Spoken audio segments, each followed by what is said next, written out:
visit nyc.gov. Hello, this is New York City Public Advocate Letitia James. There are millions of seniors living in New York City who deserve to live out their golden years in comfort. Unfortunately, we have seen too many instances of elder abuse, such as emotional, physical, sexual abuse, or theft. If you think that you or someone you know is a victim of elder abuse, please call the New York City Department for the Aging's Elderly Crime Hotline at 212-442-3103 or 311. If a senior is in immediate physical danger, please call 911. Thank you.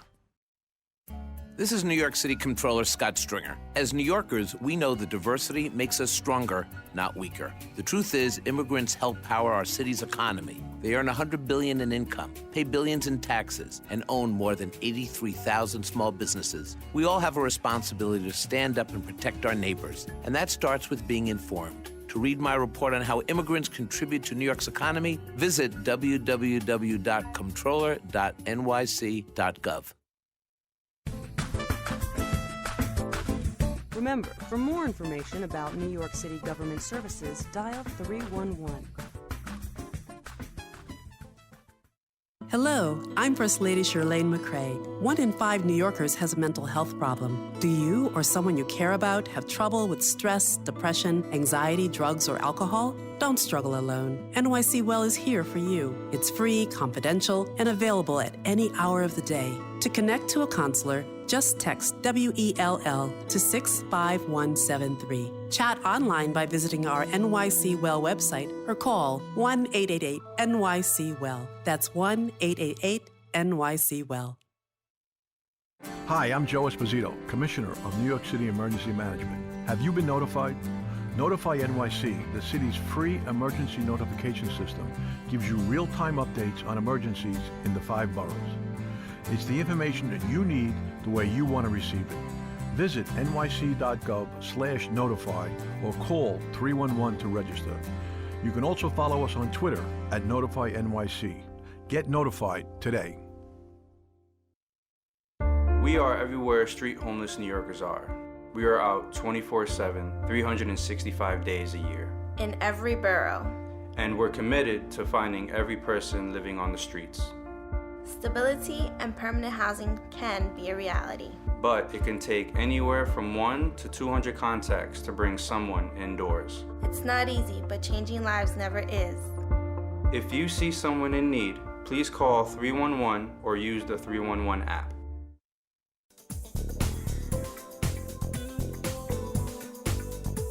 Remember, for more information about New York City government services, dial 311 or visit nyc.gov. This is Manhattan Borough President Gail Brewer. The Department of Sanitation can collect a valuable resource from your building. Food scraps and other organic waste can be collected if you separate that waste, just like you do now for paper and plastics. The collections are voluntary, so ask your building's management if they'll apply. The Department of Sanitation will provide the brown bins to your super. Sign up online at on.nyc.gov/request-organics and help make New York greener. Hi, I'm Roy Mogolansky, Executive Director of the City of New York Office of Payroll Administration. City employees, did you know that when you sign up for the WageWorks Commuter Benefits Program, you'll save money on your commute to work by having funds set aside from your paycheck before taxes are taken out? So you'll pay less in taxes, up to $1,200 a year if you take mass transit alone, and up to $2,400 if parking is part of your commute. Visit getwageworks.com/NYC.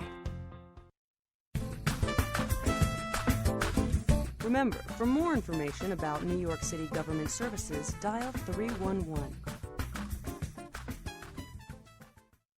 Do you have a disability? Have family, friends, or loved ones that have a disability? Well, this summer, it's time to celebrate. I'm Victor Calisi, Commissioner of the Mayor's Office for People with Disabilities, and I'm inviting you to come march with us at New York City's 3rd Annual Disability Pride Parade, Sunday, July 9th at 11 a.m. from Union Square Park to Madison Square Park. An excellent lineup of music, great food, and a ton of fun. Free registration available now, nyc.gov/disabilitypride, nyc.gov/disabilitypride.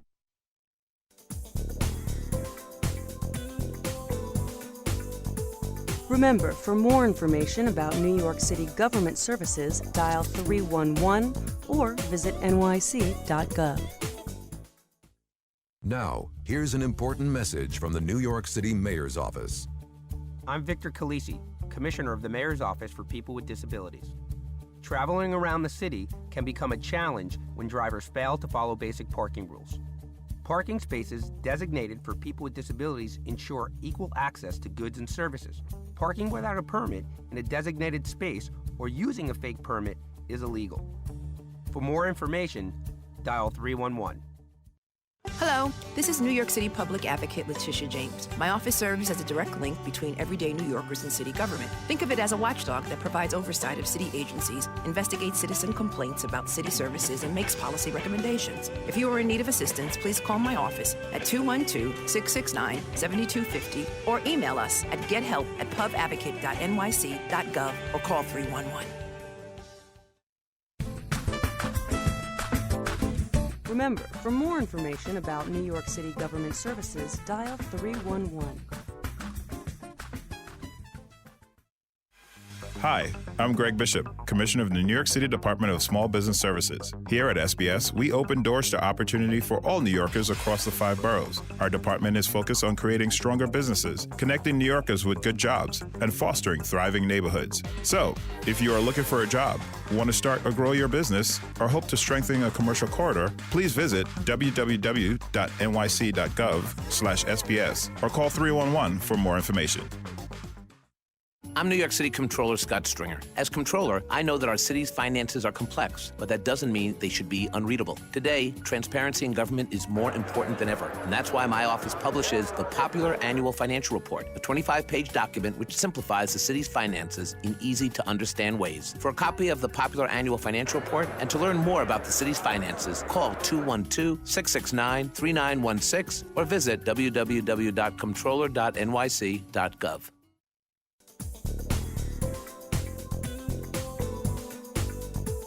Remember, for more information about New York City government services, dial 311 or visit nyc.gov. This is Donna Corrado, Commissioner of the New York City Department for the Aging. In this city, we look out for each other. We're our sisters and brothers keepers. During these cold weather months, I ask that you reach out to your elderly neighbors and friends. Remaining active, engaged, and socially connected improves one's quality of life. It also reduces the risk of chronic disease, dementia, and premature death. If you're lonely, anxious, or depressed, and you want help, call 1-888-NYC-WELL or 911 in an emergency.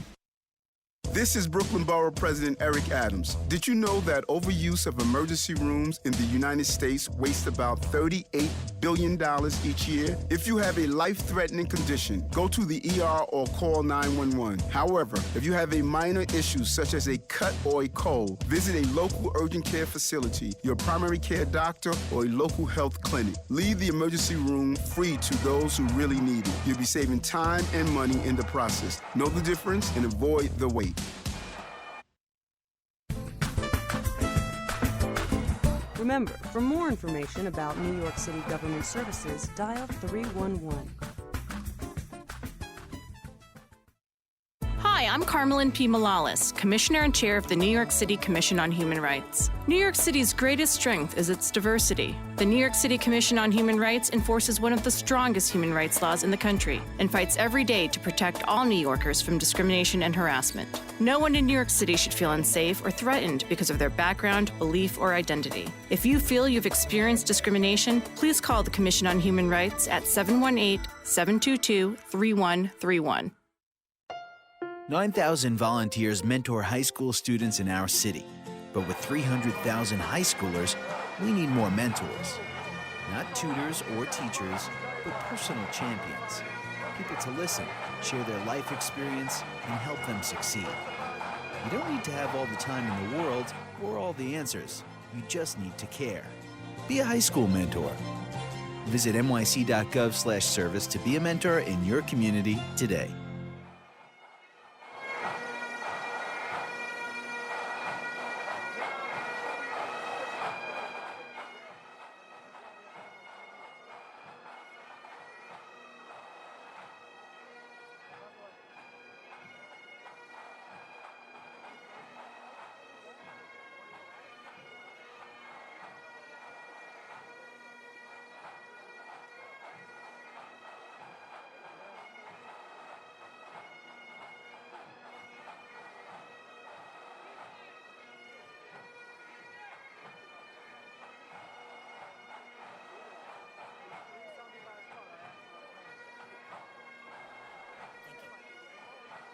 This is New York City Comptroller Scott Stringer. As New Yorkers, we know that diversity makes us stronger, not weaker. The truth is, immigrants help power our city's economy. They earn $100 billion in income, pay billions in taxes, and own more than 83,000 small businesses. We all have a responsibility to stand up and protect our neighbors, and that starts with being informed. To read my report on how immigrants contribute to New York's economy, visit www.comptroller.nyc.gov.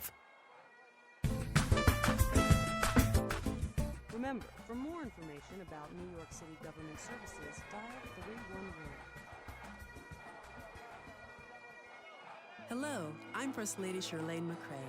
1 in 5 New Yorkers has a mental health problem. Do you or someone you care about have trouble with stress, depression, anxiety, drugs, or alcohol? Don't struggle alone. NYC Well is here for you. It's free, confidential.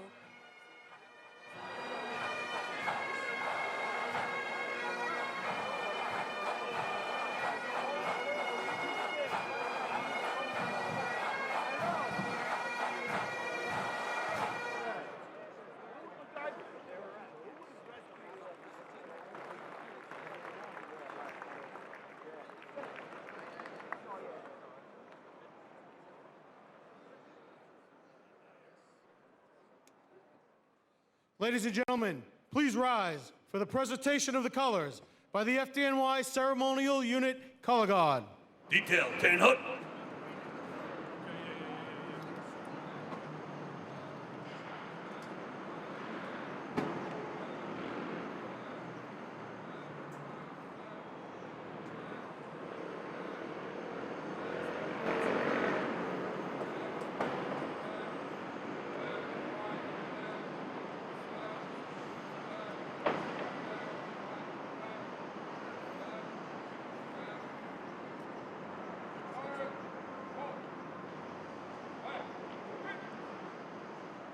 Please remain standing for our national anthem to be sung by firefighter Regina Wilson.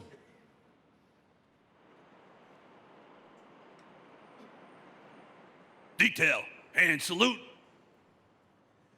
Oh, say can you see by the dawn's early light what so proudly we hail at the twilight's last gleaming, whose broad stripes and bright stars through the perilous fight o'er the ramparts we watch were so gallantly streaming, and the rocket's red glare, the bombs bursting in air, gave proof through the night that our flag was still there. Oh, say does that star-spangled banner yet wave o'er the land of the free and the home of the brave? Ready, two.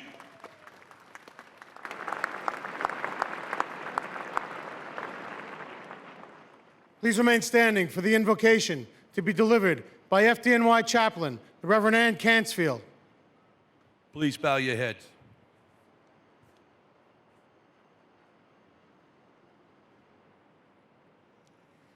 Upon entering the department, each member of the FDNY solemnly promises to protect life and property in the city of New York. You experience good days and terrible days, but each day you come to work and live out your promise, responding to the most urgent of prayers, help me.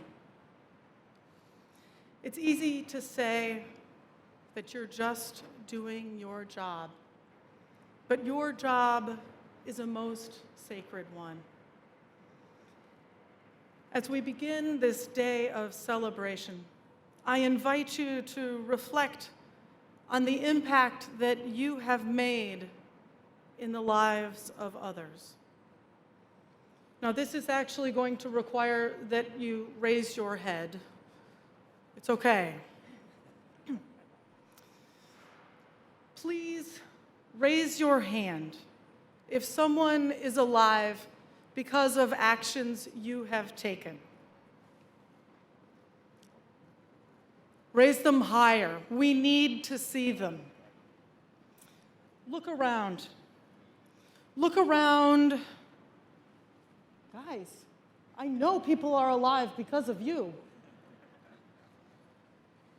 Look around and think of all the future generations of people who will become parents and grandparents because of what you did. Okay, you can put them down. The best job in the world is also the most sacred job in the world. And God often speaks in a still small voice. But today, that voice says, "Job well done." May God bless you and keep you and be with you always, now and forever. Amen.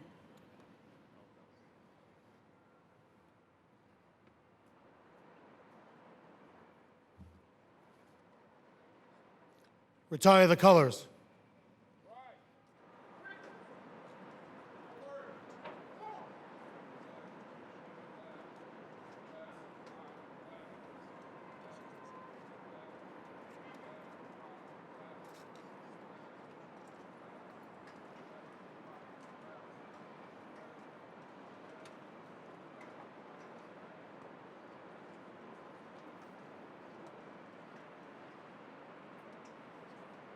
Please be seated. Detail at ease.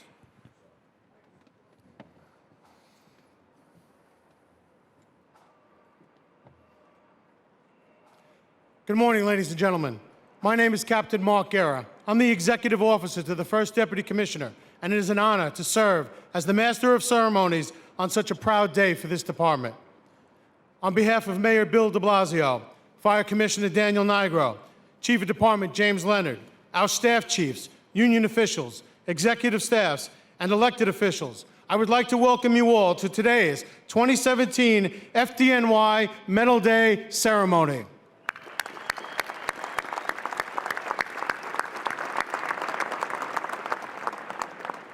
A special welcome to all of today's medal winners. You make us proud. We are also honored to have with us a number of medal donors, as well as the families of our medal recipients who are joining us here today. And now, ladies and gentlemen, it gives me great pleasure to introduce our first speaker, the Mayor of the City of New York, Bill de Blasio.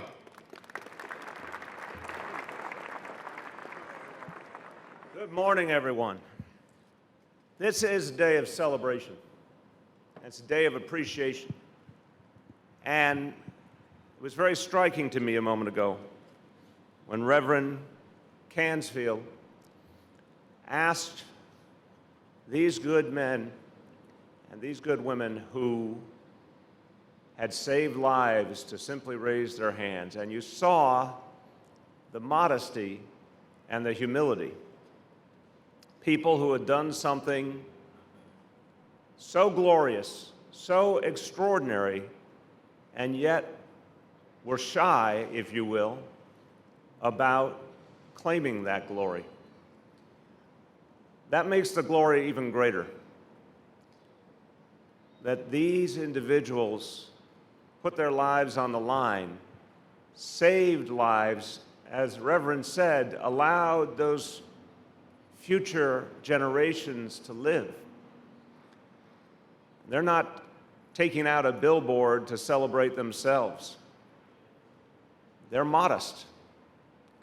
They believe it's part of the job, it's part of what they were put on this earth here to do.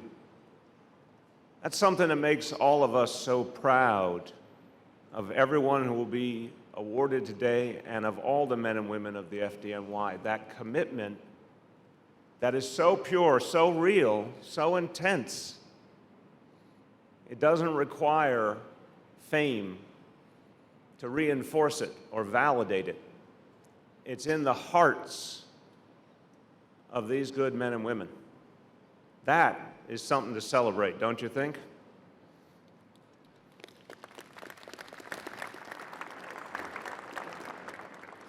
I want to thank all the leadership of the FDNY that is present, Commissioner Nigro, Chief Leonard, all the leadership here. I also want to thank those who represent the men and women of this department, who represent them in labor and look out for their interests every day.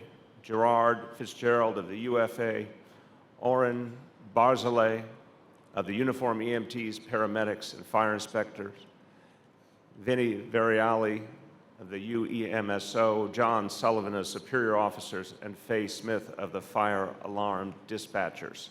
We thank all of them for their leadership. I also want to welcome our public advocate, Tish James, and thank her for her support. This is the 148th year that we gather for Medal Day. There's no one alive on this earth who remembers the first Medal Day. This is a tradition that goes back generations and generations. And what's so extraordinary is there have always been good people who answered the call of duty and were worthy of these medals. A century and a half of unbroken tradition. And now a new generation has come forward, and they prove, no matter what the glories of the past, this new generation is doing things even far beyond the imagination of those who came before them. We honor today and celebrate their achievements, and we also reflect on those we've lost, their heroic acts, their sacrifice. And it's been a tough year.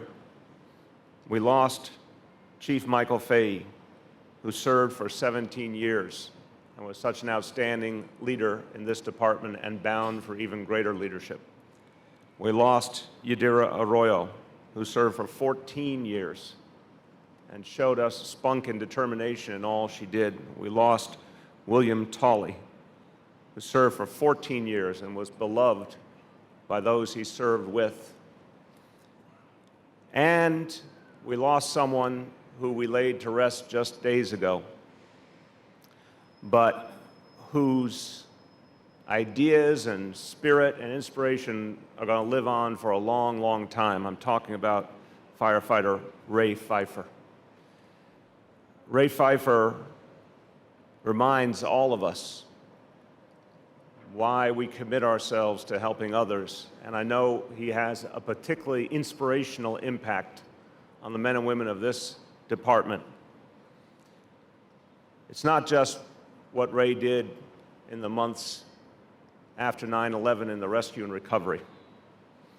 It's not just that he suffered for all he tried to do to help others, and particularly to search for his fallen comrades. It's that despite the pain that he suffered constantly, he went to Washington, D.C. to make sure that no one else would be deprived of the health care and the support they deserve. And he led the charge. Even when confined to a wheelchair, he led the charge. He led by example. His strength of personality, his commitment. Literally, he willed that extension of the Zadroga bill into action. And he showed us something that we all need to remember in our everyday lives. When you're trying to do good for other people, don't take no for an answer. Don't let anyone tell you something's impossible. Ray never thought it was impossible. And what a blessing that he lived long enough to see the victory that he was the author of.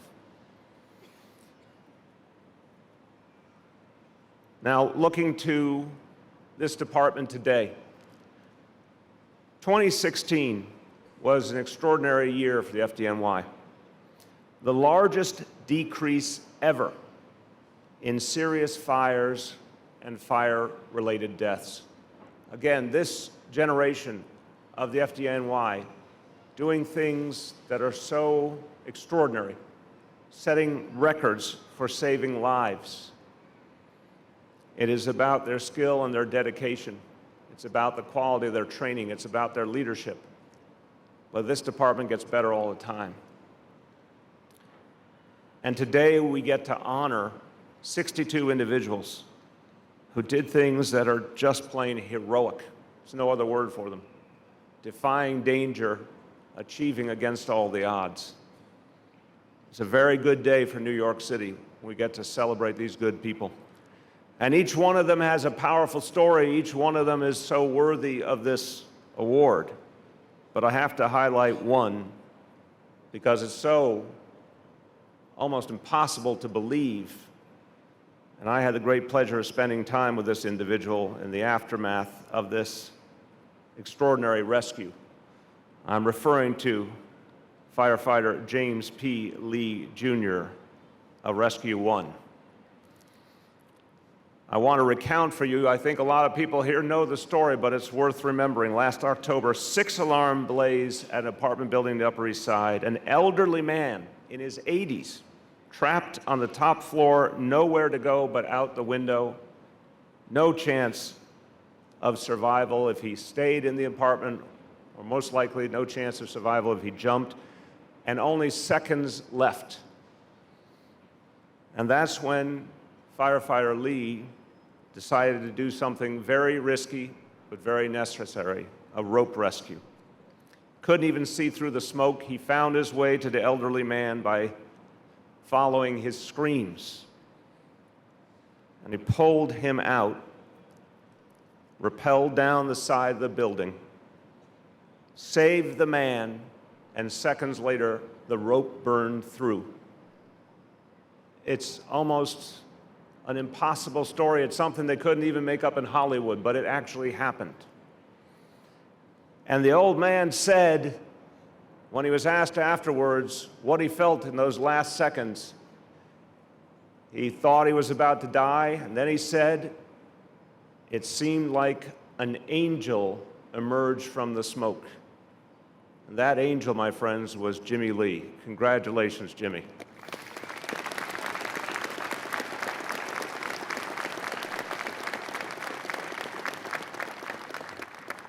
So I'll conclude with a thanks. Congratulations to all the honorees, but a thanks to all the men and women who serve us. This is a day that everyone celebrates together, and 8.5 million people are reminded on this day that we in this city, we couldn't do anything without you.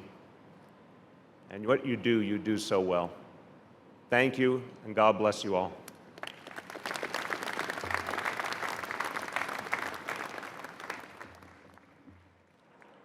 Thank you, Mr. Mayor. Next, we will hear from our Commissioner, Daniel Nigro.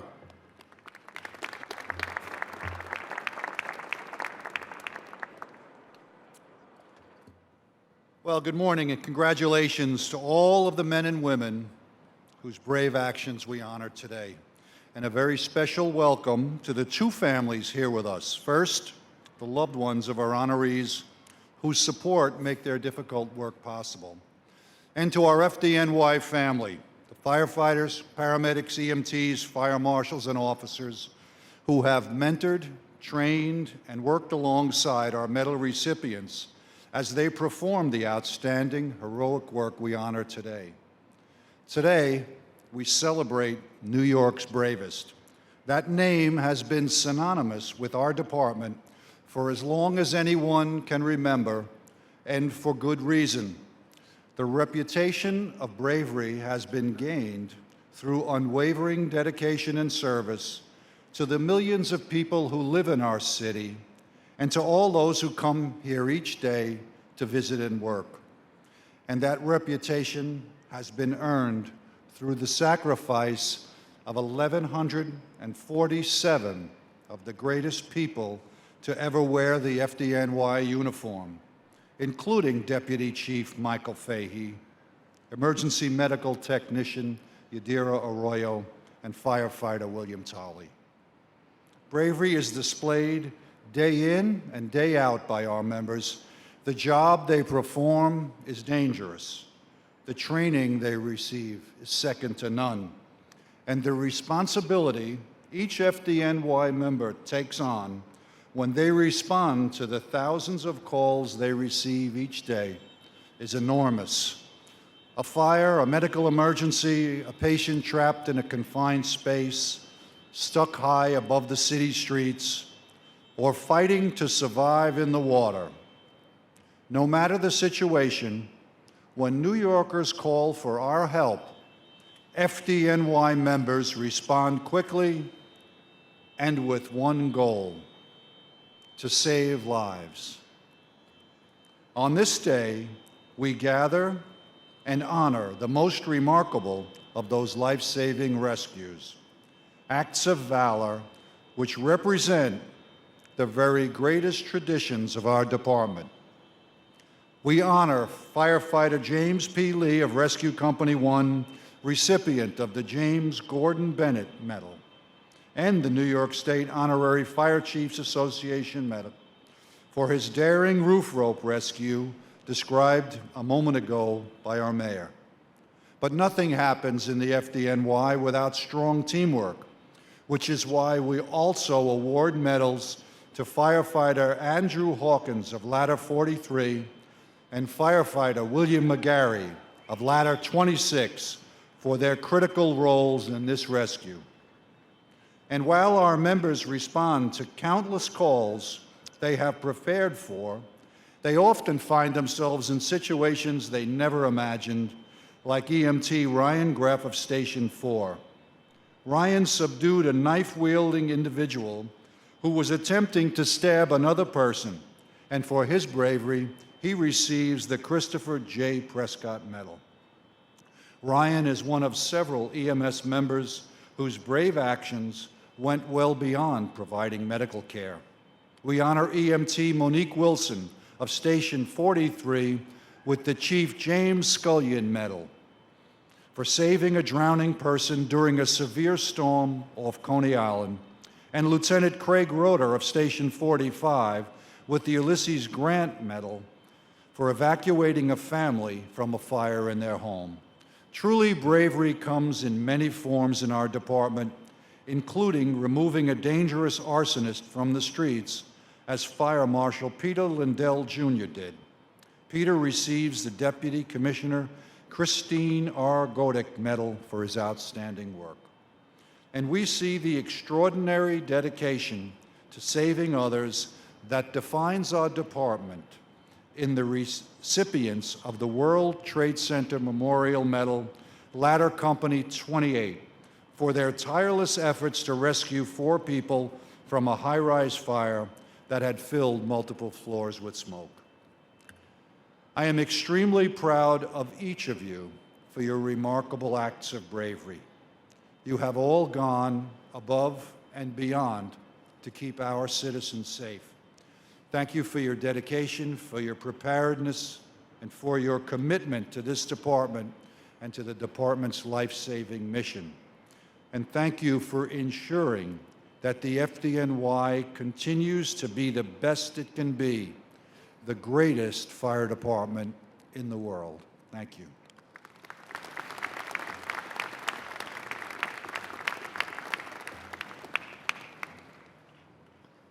Thank you, Commissioner. We will now commence with the presentation of the medals. I will ask the ceremonial officer to escort the mayor, the fire commissioner, and the chief of department to the area in front of the stage.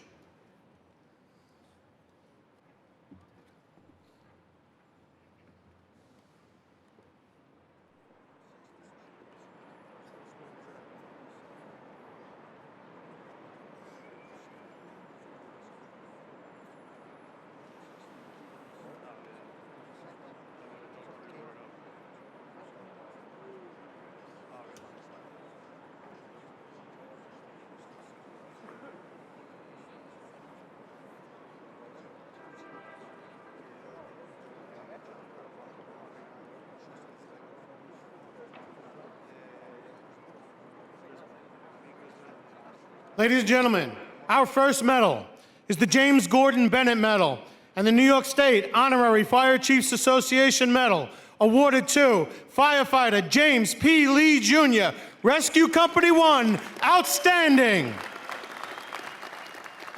On the night tour of October 27, 2016, firefighter James Lee of Rescue 1 was assigned the roof position. At approximately 3:30 hours, the company was assigned to Manhattan Box 1219 to a fire in a 5-story multiple dwelling. Firefighter Lee made his way to the roof via exposure 2 and observed fire blowing out to the shaft, with the roof and the bulkhead of exposure 4 on fire. Conditions were deteriorating when firefighter Lee heard a radio report from Rescue 1 chauffeur that a man was trapped and would require a life-saving rope rescue. A civilian had shown at a top-floor window. Firefighter Lee established contact with the victim as heavy smoke vented out over the man's head. He told him to stay at the window. Inside the fire building, interior hose lines could not make it past the second floor due to the extreme fire conditions, making any attempt to reach the victim from the interior impossible. Unbearable conditions forced the victim to disappear from the window a few times. The victim stated he was within seconds of jumping. Firefighter Lee climbed over the fence at the edge of the roof and positioned himself to be lowered to the trapped victim. The victim's yells served as a beacon for firefighter Lee, who operated in zero visibility. The man was crouched below the windowsill, with fire lapping out over his head. Using all of his strength, firefighter Lee reached into the window and got one arm around the victim's back and under his knees. The man could not hold onto firefighter Lee due to cuts and burns on his hands and his arms. Once the victim cleared the window, the momentum rotated firefighter Lee 180 degrees. His back was against the building. The life-saving rope began to burn as the firefighter and victim reached the 3rd floor. When they reached the ground safely, the life-saving rope burned through and fell to the ground. Firefighters Lee and Rush carried the man through exposure 4 to the front of the building, where he was handed off to EMS personnel. The life-saving rope used in this rescue is now on display in the New York City Fire Museum. For his extraordinary efforts and extreme personal risk, firefighter James P. Lee is awarded the James Gordon Bennett Medal and the New York State Honorary Fire Chiefs Association Medal.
Our next medal is the Brooklyn Citizens Medal, Firefighter Louis Valentino Award, awarded to firefighter Peter J. Brady of Ladder Company 174, Snyder Island.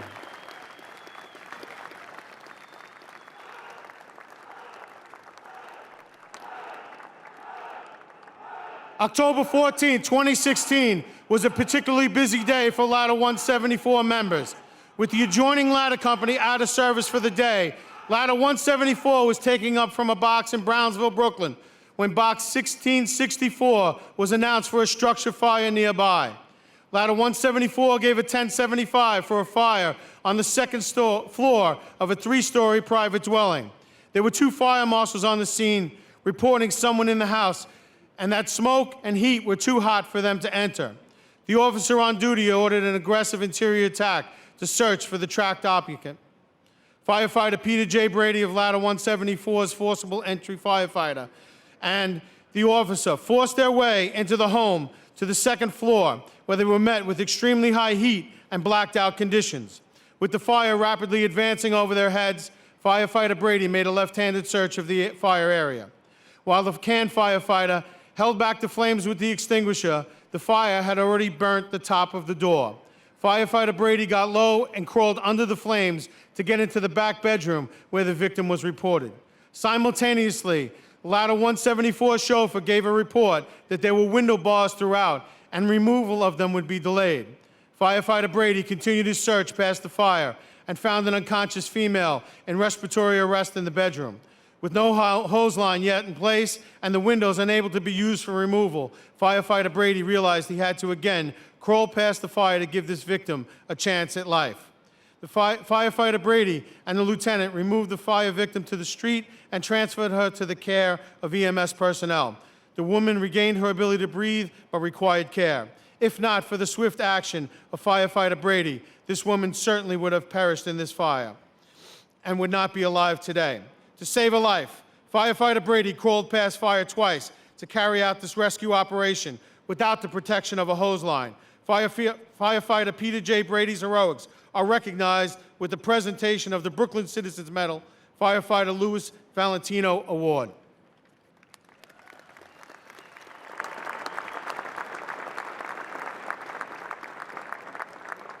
Our next medal is the Christopher J. Prescott Medal, awarded to EMT Ryan J. Greff of Station 4, Lower East Side.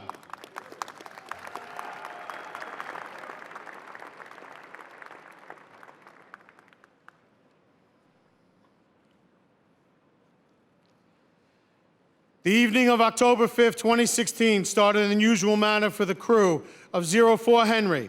EMTs Ryan J. Greff and Bruce Fonseca arrived at their work location, secured their equipment, and logged on as they had done so many times before.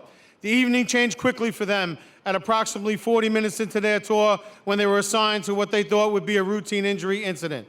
Prior to their arrival, the pair of EMTs was flagged down for assistance by multiple bystanders for an altercation that was taking place inside a restaurant at the location. The EMTs immediately entered the restaurant and were surprised to see a man with 2 large kitchen knives attempting to stab another man. Without hesitation, EMT Greff skillfully disarmed the man and restrained him on the floor while his partner, EMT Fonseca, radioed for emergency assistance and began providing a medical treatment. EMT Greff believed the victim's life was in grave danger and successfully restrained the man's attacker until police arrived. EMT Greff quickly intervened, acting heroically and without concern for personal risk that he faced. If not for his selfless actions, the person might not be alive today. His unselfish act of heroism to prevent another person from being harmed, EMT Ryan J. Greff, a 10-year veteran of the department, is honored with the Christopher J. Prescott Medal.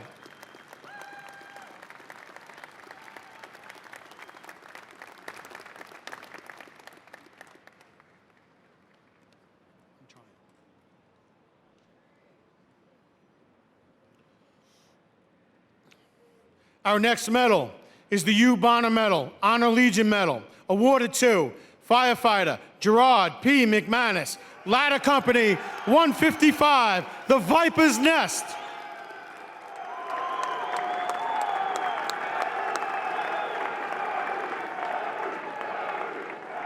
On the afternoon of October 26, 2016, the Viper's Nest responded to a report of a fire in a private dwelling. Due to the heavy, visible smoke, the 1075 was given from 7 blocks away by engine 302. On arrival, Ladder 155 encountered heavy fire venting from both the first and second floor windows of a peaked roof, 2.5-story private dwelling. Entry through the front door would be impossible without the protection and advancement of a hose line.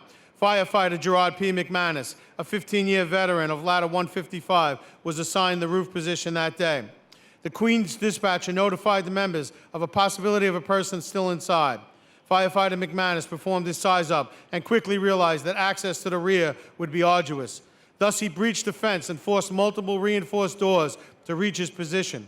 The firefighter was greeted at the back entrance with extremely high heat and heavy black smoke pushing under pressure. Conditions rapidly were deteriorating, and at this point, entry had not yet been made from the front, and there was no hose line in place. Firefighter McManus was aware of the possibility of a victim still inside and knew that under worsening conditions, survival time was limited. He began his left-handed search in the kitchen and was led to the dining room area. Conditions quickly became so extreme that firefighter McManus began to feel the heat through his bunker gear and was forced to crawl on his belly to complete his search. He made entry into the dining area with heavy fire engulfing the room, placing himself in a position of personal risk. Reaching the middle of the room, the firefighter felt the foot of a victim and quickly identified the 1045. Firefighter McManus notified Ladder 155's officer and began a very difficult removal by himself, despite the severe fire conditions. With flashover imminent, firefighter McManus rapidly spun the victim and dragged him through the high heat and fire conditions to the rear door. He then brought the victim down the exterior stairs along the driveway to the street, approximately 60 feet.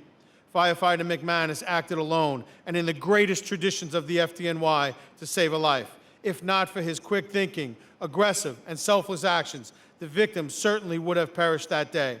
For these reasons, firefighter Gerard P. McManus is recognized with the U. Bonner Medal, Honor Legion Medal.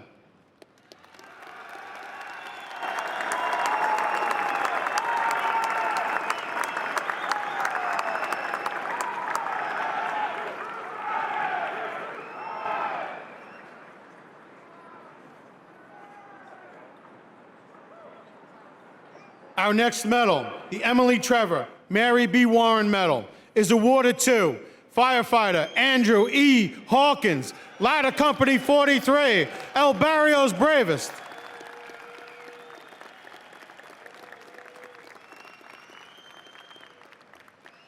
On October 27, 2016, at 3:24 hours, Ladder 43 responded first due to a fire in a multiple dwelling on East 93rd Street, Manhattan Box 1219.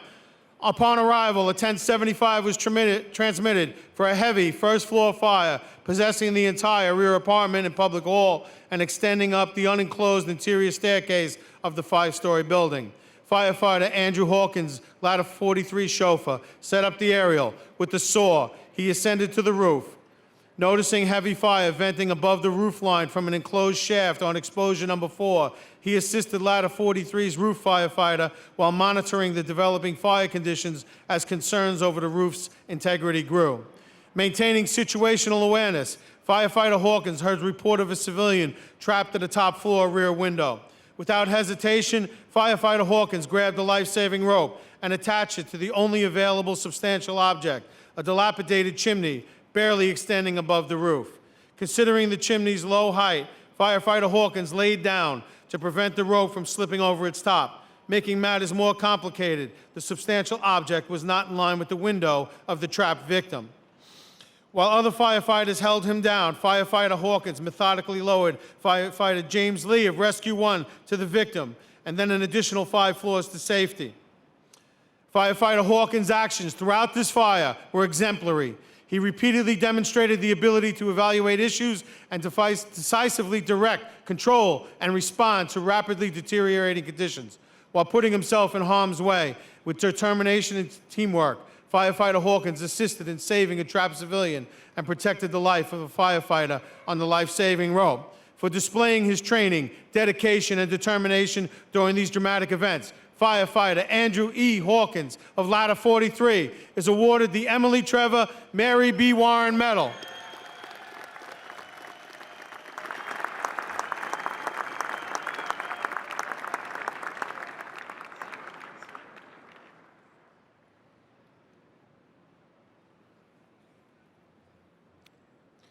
Our next medal is the Thomas E. Crimmins Medal, awarded to firefighter Brian C. Lavelle of Ladder Company 26, the Fire Factory.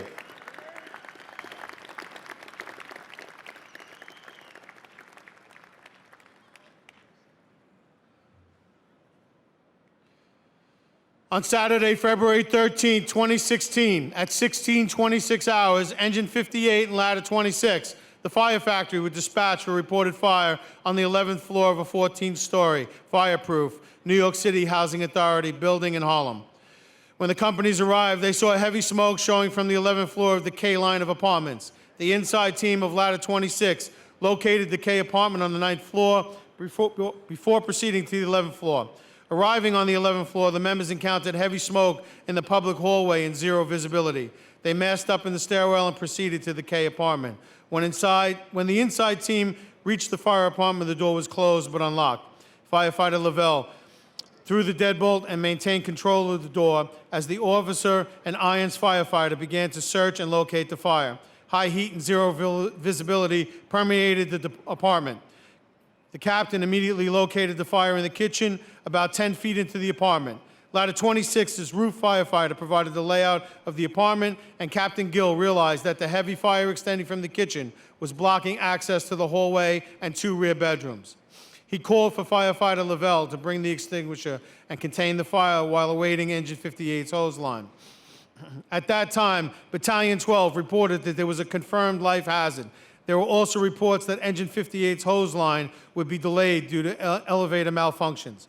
Firefighter Lavelle searched the bathroom, continued down the hallway, and found a closed door that led him to the first bedroom. He searched the bed, found a woman, and transmitted to 1045. He removed her from the bed and called for assistance. For his aggressive actions in locating a mother and a child during an expanding fire without the protection of a hose line, firefighter Brian C. Lavelle is being honored by the FDNY with the Thomas E. Crimmins Medal on Medal Day. Congratulations.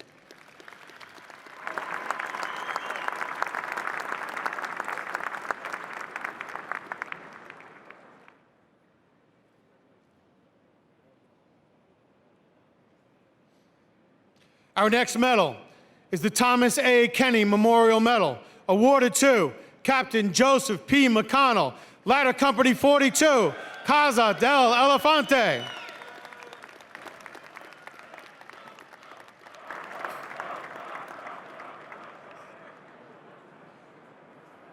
At approximately 12:30 hours on February 7, 2016, Ladder 42 members were on their way back to quarters from a previous run. While stopped at a light, members noticed an alarmed woman waving her hands and pointing at the corner building.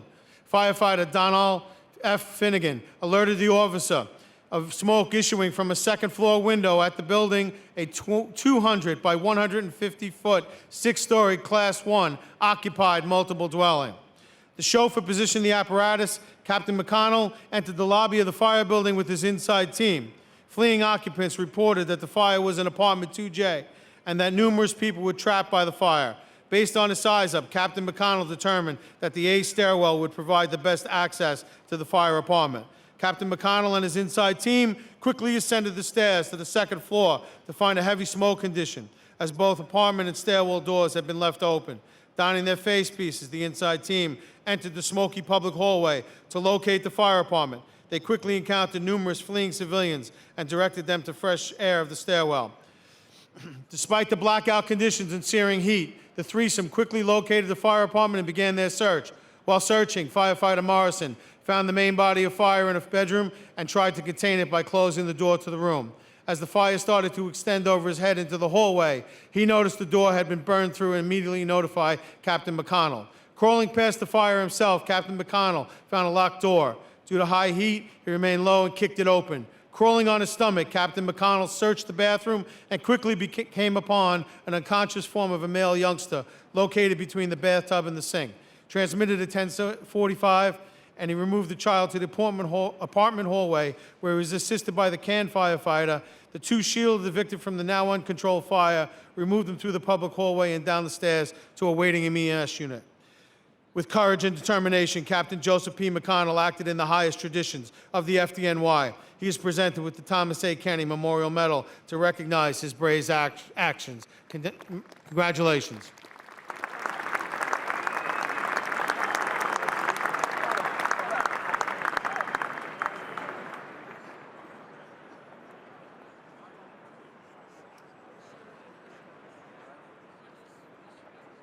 Our next medal is the Walter Scott Medal, Awarded to Captain Gary A. Weinhofer, Ladder 162, the Border Patrol.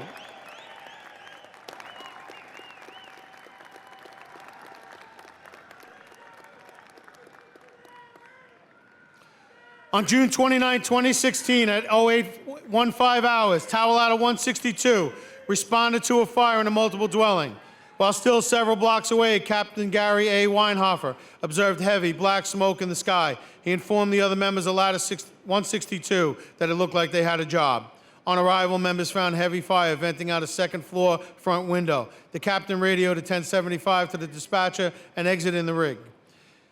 Wasting no time, the captain and his inside team entered the burning building, where they were met by a medium smoke condition with the fire apartment door closed. As he sized up the situation, the captain felt the door and discovered it was unlocked, which indicated to him that someone was inside. He decided to search the apartment prior to a hose line being in position. After entering the apartment, conditions drastically changed. Captain Weinhofer experienced zero visibility and a moderate amount of heat. He ordered firefighter Smith to remain at the door and control it, while he and firefighter Salvador proceeded to find the seat of the fire. The fire was located in the kitchen, 15 feet down the hallway from the entrance. As the fire intensified, flames were rolling over their heads, forcing them to crawl along the floor. The officer ordered firefighter Salvador to direct the stream from his can at the ceiling, knocking the flames back. A radio transmission was given by the first two-engine chauffeur, stating that he did not have a working hydrant and needed a relay. The severity of the situation had now changed. The water in firefighter Salvador's extinguisher was nearly depleted, and a civilian was still believed to be trapped somewhere in the burning apartment. Captain Weinhofer decided to pass the fire room and continue his search of the rest of the apartment. Advancing deeper into the apartment without the safety of a charged hose line or extinguisher, the captain crawled along. The smoke was so thick he no longer could see the thermal imaging camera's screen. He could feel the high heat through his bunker coat. His perseverance paid off when the captain found a bedroom. He entered it and then found an unconscious elderly woman lying on the floor. Conditions in the fire apartment were so extreme that sheltering in place was not an option, so rising only a few inches off the floor, the captain began to move the woman a short distance. At this point, the situation changed again as Engine 304 members began to push into the fire apartment with their charged hose line. This gave the captain an opportunity, and he used his body to shield the injured woman and continue to remove her to the entrance door. Once there, he handed her off to his firefighters from the inside team, who removed her to the street and waiting EMS personnel. For his brave actions under extreme fire conditions, Captain Gary A. Weinhofer is honored with the Walter Scott Medal. Congratulations.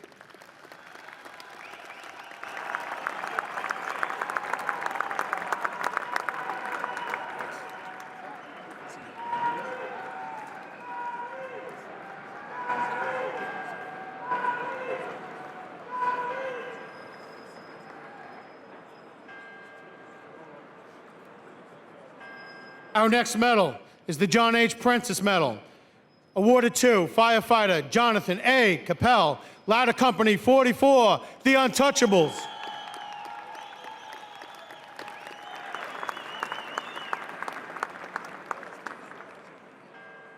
At 14:01 hours on April 23, 2016, Ladder 44 pulled up to a reported fire in what the department calls an H-type building.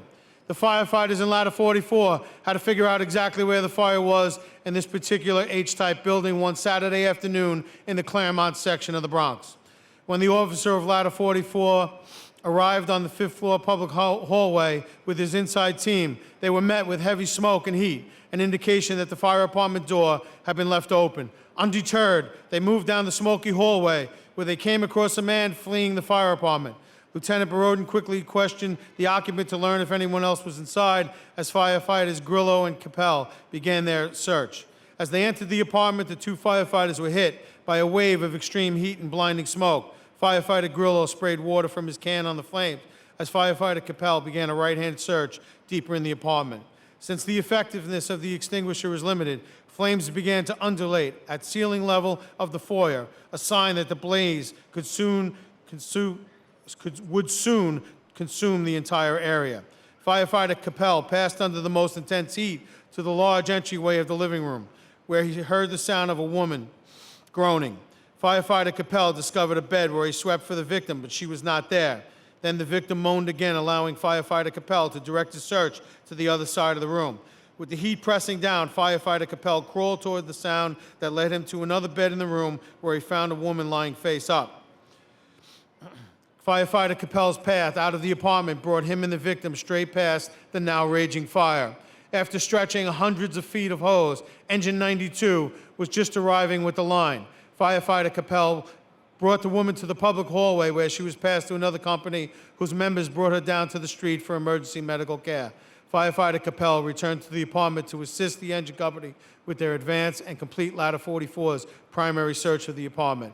For his extraordinary act of bravery under intense fire conditions, Firefighter Jonathan A. Capel is presented with the John H. Prentice Medal. Congratulations.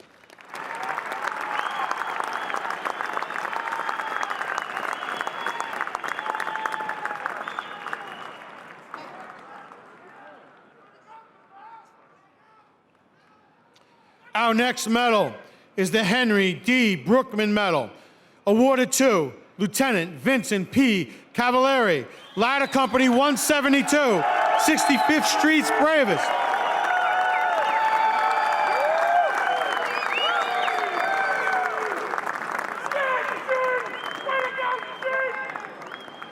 On July 5th, 2017, as Lieutenant Vincent P. Cavalieri's night tour drew to an end, he thought that there was no way that one of the busiest days of the year could be this tranquil. Minutes later, the alarm sounded and the officer slid the pole as he's done hundreds of times before. But this slide proved to be a life-saving one. The Brooklyn dispatcher assigned Tower Ladder 172 to respond to a residential fire in Bensonhurst.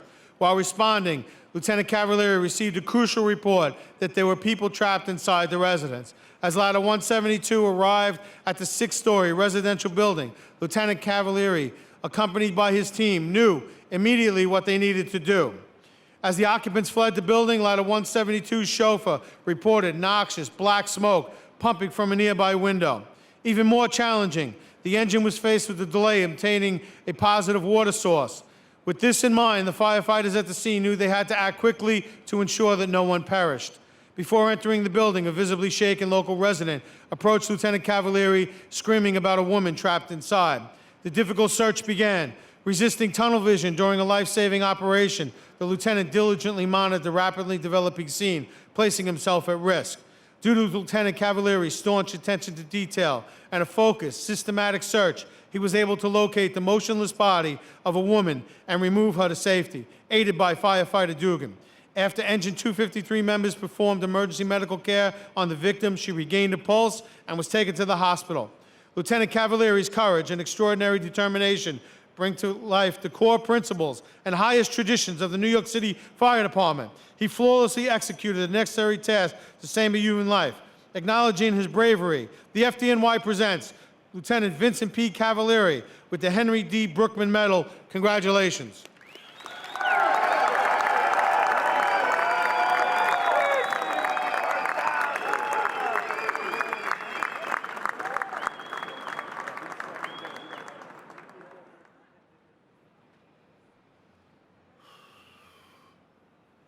Our next medal is the Chief Ulysses Grant Leadership Medal, awarded to Lieutenant Craig C. Roeder, Station 45, Woodside Pride.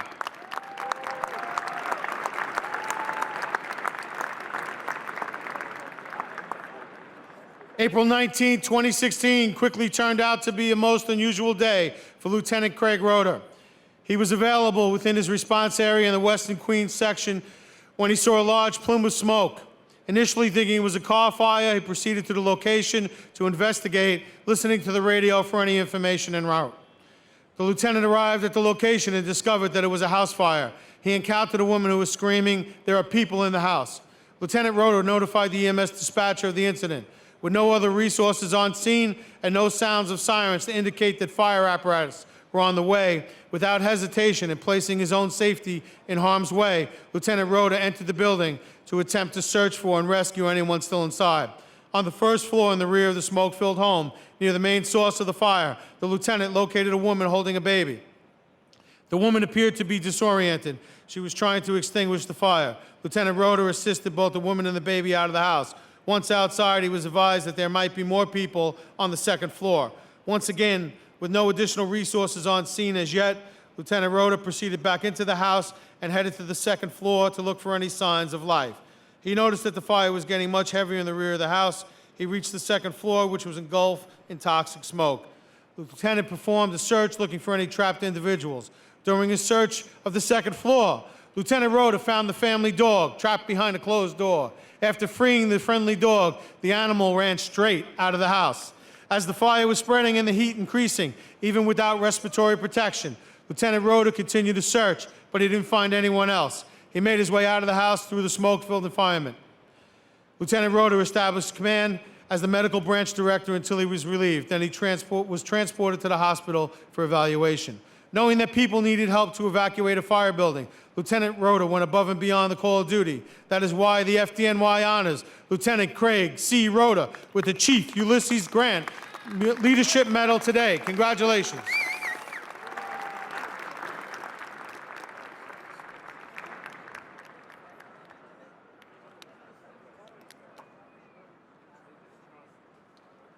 Our next medal is the Hispanic Society 23rd Street Fire Memorial Medal of Valor, awarded to firefighter Christian Chariz, Ladder Company 54. End of story.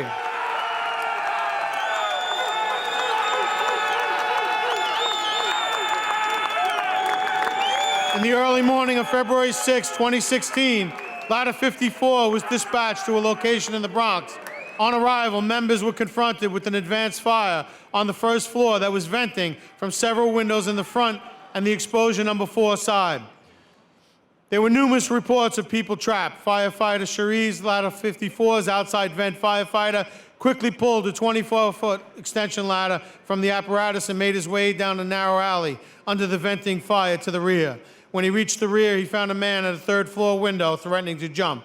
Firefighter Chariz convinced the man to remain at the window as he raised the portable ladder to the windowsill. The firefighter removed an elderly man from the window and brought him to the ground. Once safely on the ground, he questioned the man about other occupants in the apartment. He said his wife was still in the bedroom. The firefighter quickly reascended the ladder, donned his breathing apparatus, and entered the window. The conditions were deteriorating as he began to search the room.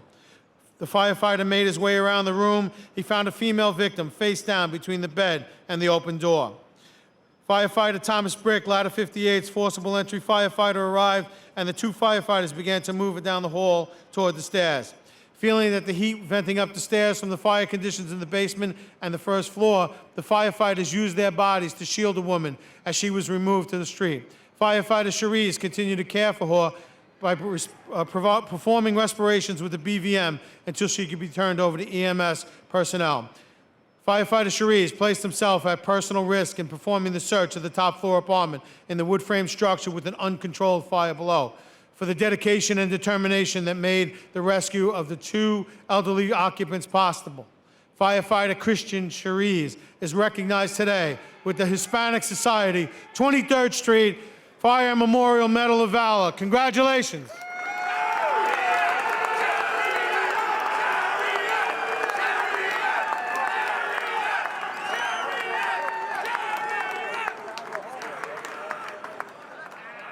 Our next medal is the M.J. Delahanty Medal, awarded to firefighter Louis M. Piazza, Ladder Company 133, Merrick Boulevard, Magic.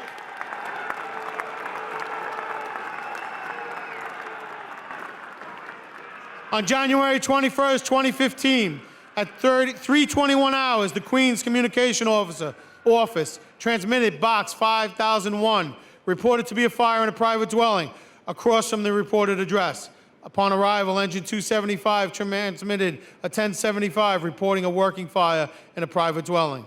Ladder 133 arrived right behind the engine and began the task of forcing entry into the dwelling.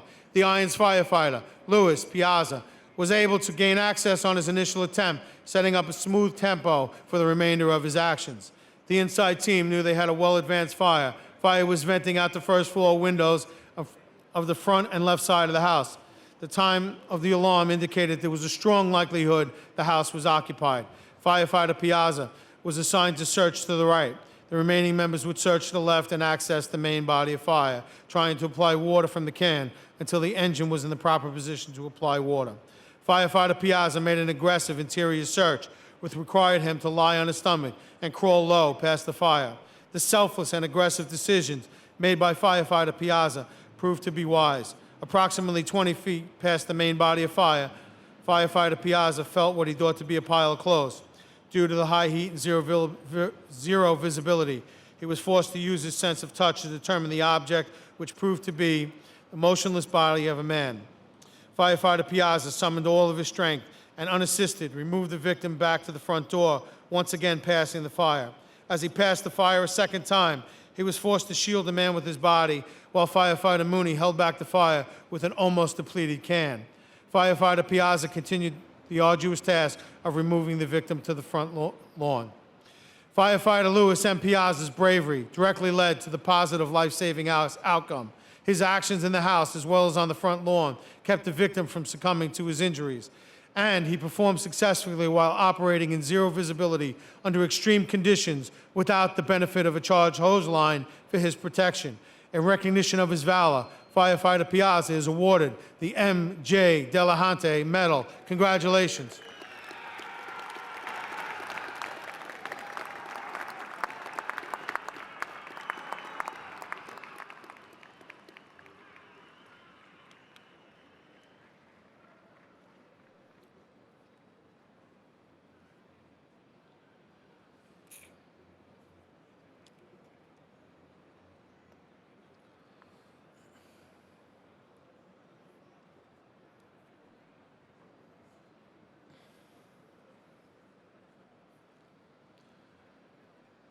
Our next medal is the Mayor Fiorello H. LaGuardia Medal, awarded to Firefighter Sean M. Heater, Ladder Company 42, Casa del Elefante.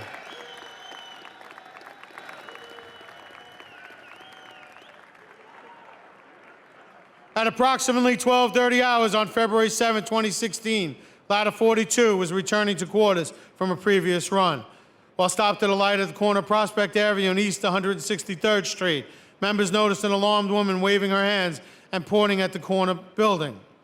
Firefighter Donald F. Finnegan looked up to see smoke issuing from a second-floor window at a 200 by 150-foot, six-story, Class 1, occupied multiple dwelling.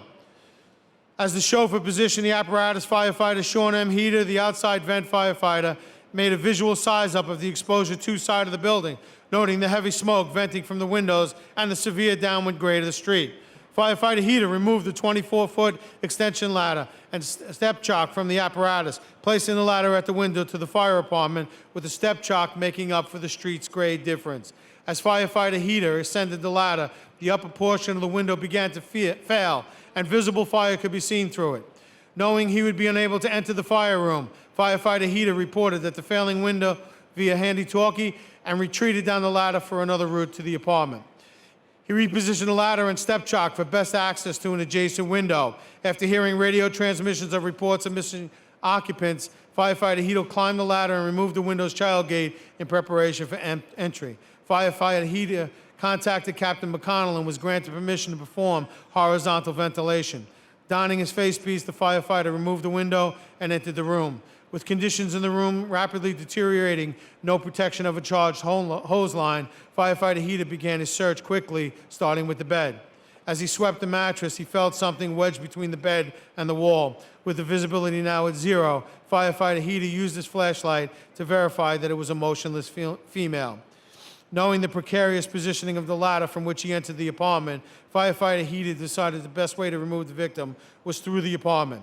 Assisted by firefighters Finnegan and Jeff Nevitt of Ladder 31, Firefighter Heater maneuvered the victim through the smoke-filled apartment, with Firefighter Thomas E. Morrison holding back the rapidly extending fire with the can. Firefighter Heater pulled and shielded the woman through the apartment and out to the public hallway, down the stairs toward the lobby. Once in the lobby, Firefighter Heater assessed the woman's vitals, began CPR until care was transferred to EMS. In recognition of his extraordinary efforts in effecting this rescue, FDNY honors Firefighter Sean M. Heater with the Mayor Fiorello H. LaGuardia Medal. Congratulations.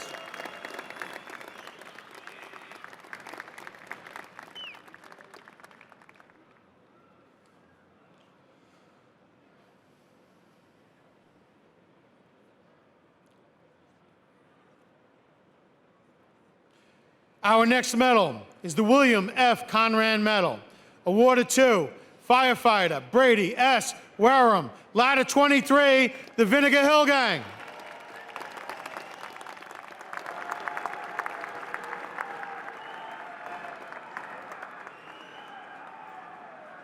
At 0030 hours on July 28, 2016, Ladder 23 was assigned first due to Manhattan Box 1641.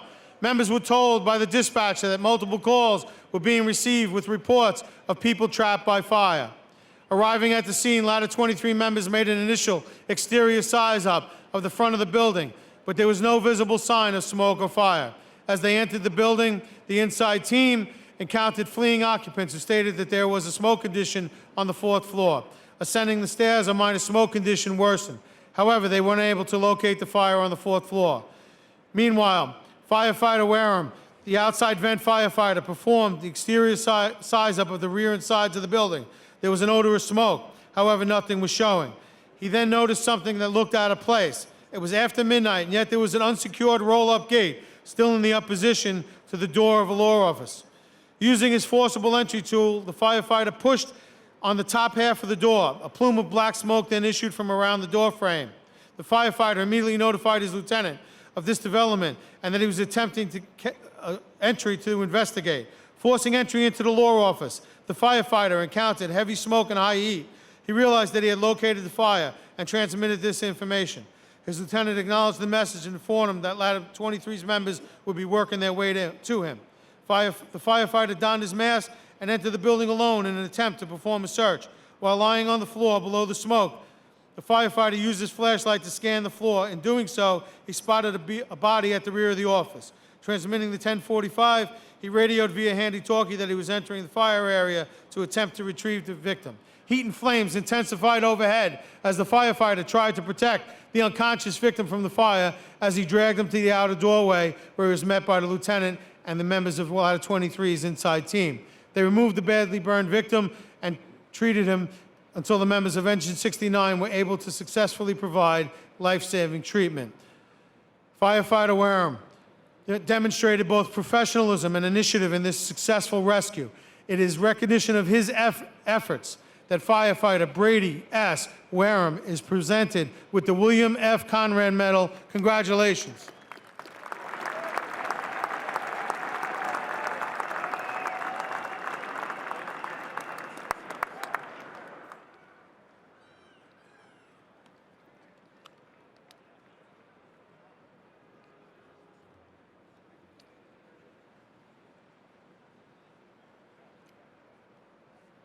Our next medal is the Chief John J. McElligott Medal, Firefighters Fitzpatrick and Frisbee Award, awarded to firefighter Eric T. Roslin, Ladder Company 14, Heaven in Harlem.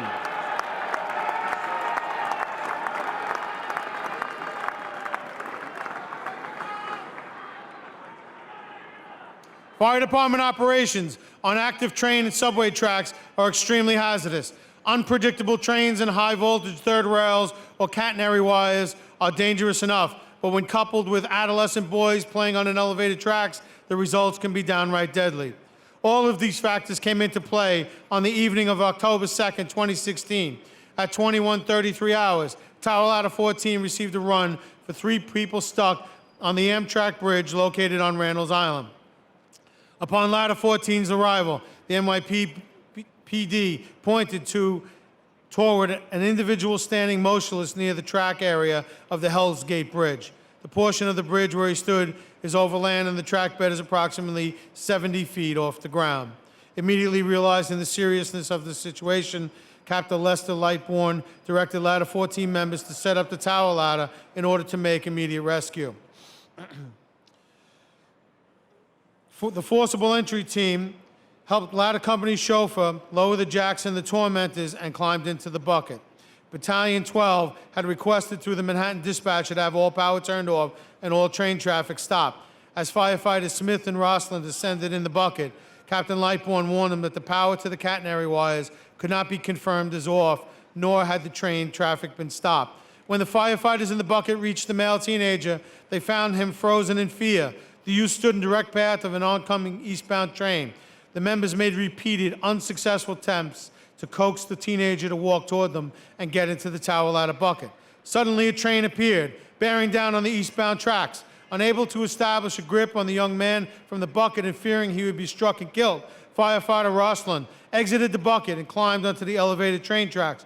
From his position in the bucket, firefighter Smith used his hand light to warn the oncoming train of people on the train tracks. Without hesitation, firefighter Roslin forced the teenager to the outside edge of the 38-inch catwalk. He pressed his own body against the teenager, assuring him that both of them were out of the path of the train. After an unsuccessful attempt by firefighter Smith to signal the oncoming train to stop, the train thundered by at a high rate of speed. Firefighters Roslin and Smith assisted the youth into the bucket, and the trio returned to the ground, where the boy's parents waited, startled but relieved. Had firefighter Roslin not taken the initiative and acted so selflessly by putting himself at risk, the outcome most certainly would have been grave.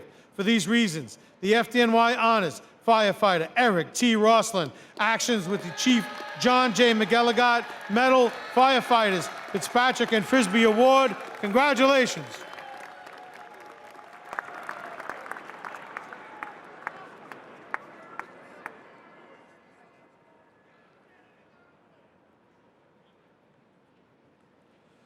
Our next medal is the Thomas F. Doherty Medal, awarded to Lieutenant Barry J. Annette, Ladder Company 23, the Vinegar Hill Gang.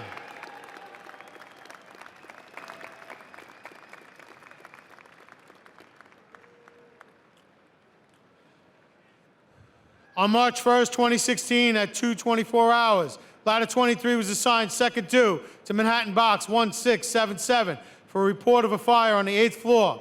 The building was an imposing 8-story triangular-shaped structure which was built in 1910. Typical of pre-war construction with large, spacious rooms, this building spans an entire block. Alterations to apartments resulting in vastly dissimilar floor layouts, many with maze-like conditions which proved to be major factors at this incident. As Ladder 23 members approached, Lieutenant Barry J. Annette immediately transmitted a 1075 for fire issuing from 2 windows on the top floor. Knowing that Ladder 34's approach would prevent them from getting an accurate view of the fire, Lieutenant Annette contacted Ladder 34's officer to coordinate operations. Much of Washington Heights is notorious for narrow and congested streets. These conditions, plus the height of the fire floor, impeded optimum placement of ladder apparatus. Any rescue would have to be through the interior of the building. Ladder 23's inside team ascended the stairs to the top floor. What had been a medium smoke condition in the public hallway deteriorated into a high heat situation with zero visibility. Lieutenant Annette heard a radio transmission from Ladder 23's chauffeur that a civilian was hanging out the rear window of the fire apartment with heavy smoke pushing over her head. To find a victim from the exterior, Lieutenant Annette went to the adjoining apartment window and tried to pinpoint her location. Heavy fire and smoke obstructed visibility. However, the lieutenant finally located her and immediately notified Battalion 16 that the victim was in the window to the left of the main body of fire. Fire was still venting out the rear windows. Ladder 34 radioed Battalion 16 that they were encountering dense smoke, heavy fire, and high heat. Additional radio transmissions from the roof indicated that a roof rope rescue would be impossible due to an unstable metal parapet that was protruded over the roof and a water tank perched directly over the fire apartment. Lieutenant Annette observed the woman's agonized attempt to breathe through the thick smoke. Knowing he was her best chance of being rescued, the officer notified the battalion on the fire floor that he was entering the fire apartment to assist in locating the victim. Engine 84 was attempting to control several rules of fire as Lieutenant Annette crawled his way towards the rear bedroom. Fire was lapping out from an adjoining bedroom. To limit the spread of flame, he closed the doors to the room and made his way to the window, finding the victim below the windowsill. Shielding her body with his own, the lieutenant notified Division 6 that he had located the woman and was sheltering in place until Engine 84 extinguished the fire. The lieutenant assisted the victim with her breathing and remained with her until relieved by members of Ladder 34. The survivor was taken to the hospital for treatment. Extreme difficulty in locating the person in distress led to an extraordinary sequence of events that Lieutenant Annette had to overcome to effect this rescue. Lieutenant Barry J. Annette, persistence and professionalism are recognized with the Thomas F. Doherty Medal. Congratulations.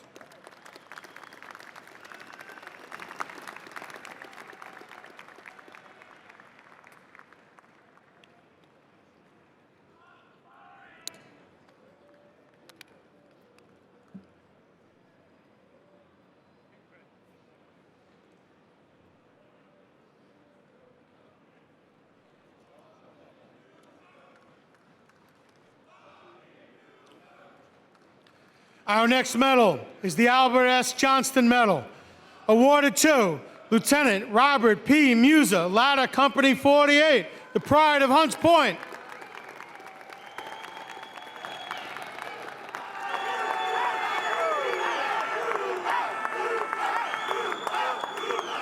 Ladder 48 members began the Sunday night tour of November 27, 2016, as they often do in the Hunts Point section of the Bronx. Roll call, ready the gear, check the rig, and maybe a quick workout if there's time. The members are well trained and seasoned, which ensures a tight working group. At 2016 hours, House Watch alerted members to an incoming run. Bronx Dispatch directed them to Southern Boulevard. The building was well known to the members, who had responded there frequently. Moving out of quarters, Ladder 48 members listened intently to the radio report with additional information for a fire on the 5th floor. Moments later, we're getting numerous calls with reports of people trapped. The members anticipated a working fire, but the FDNY firefighters are highly trained in situational awareness and response strategy. As they arrived at the building, panicked residents poured into the street with reports that an elderly woman was trapped in the 5th floor fire apartment.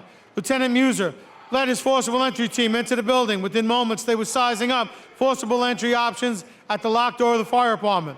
Smoke under pressure pushed from around the door frame. Without delay, the team forced the door, and immediately members were driven to the floor by high heat, with thick black smoke pushing from within.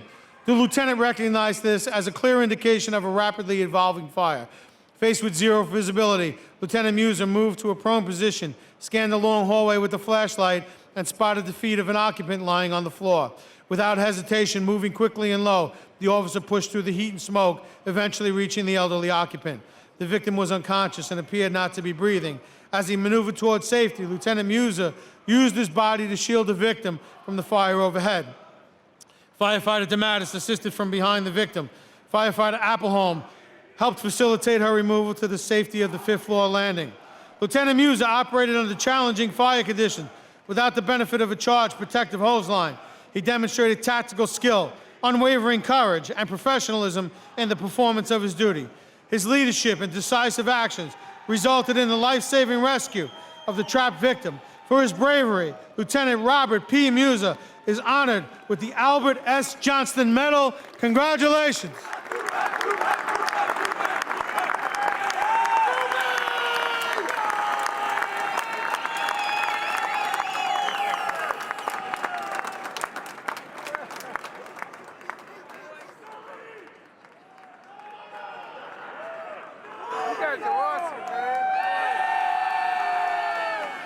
Our next medal is the Bella Stifle Medal, awarded to Lieutenant Daniel J. Sullivan, Ladder Company 51, the Doghouse.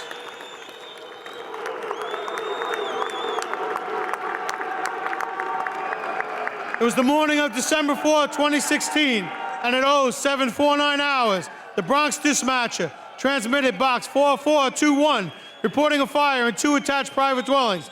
Ladder 51 immediately became available and quickly responded. The apparatus was moved expertly through the streets of the Bronx and entered the block first due. No other units was on the scene.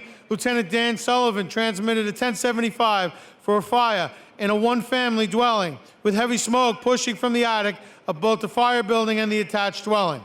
Exiting the apparatus, the lieutenant was notified by neighbors of a person possibly trapped within the fire building. Lieutenant Sullivan and his inside team gained access to the interior stairs and ascended to the top floor, where the conditions were brutal. With zero visibility, the officer was forced to use his thermal imaging camera to see that there was high heat and fire extending from the front bedroom.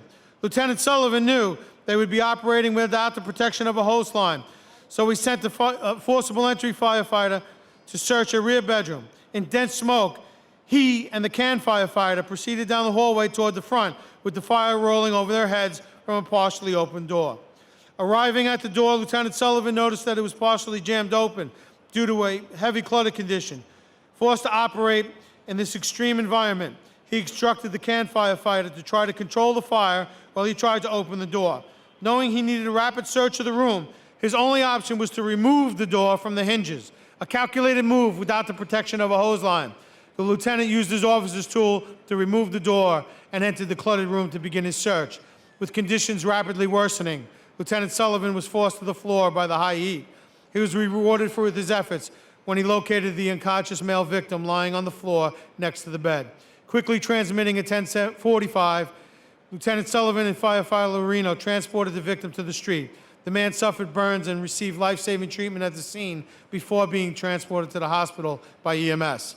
Lieutenant Sullivan's actions were in the highest traditions of the department. This feat was performed despite heavy fire conditions and zero visibility without the protection of a hose line. For his bravery and fortitude, Lieutenant Daniel J. Sullivan is honored today with the Bella Stifel Medal. Congratulations.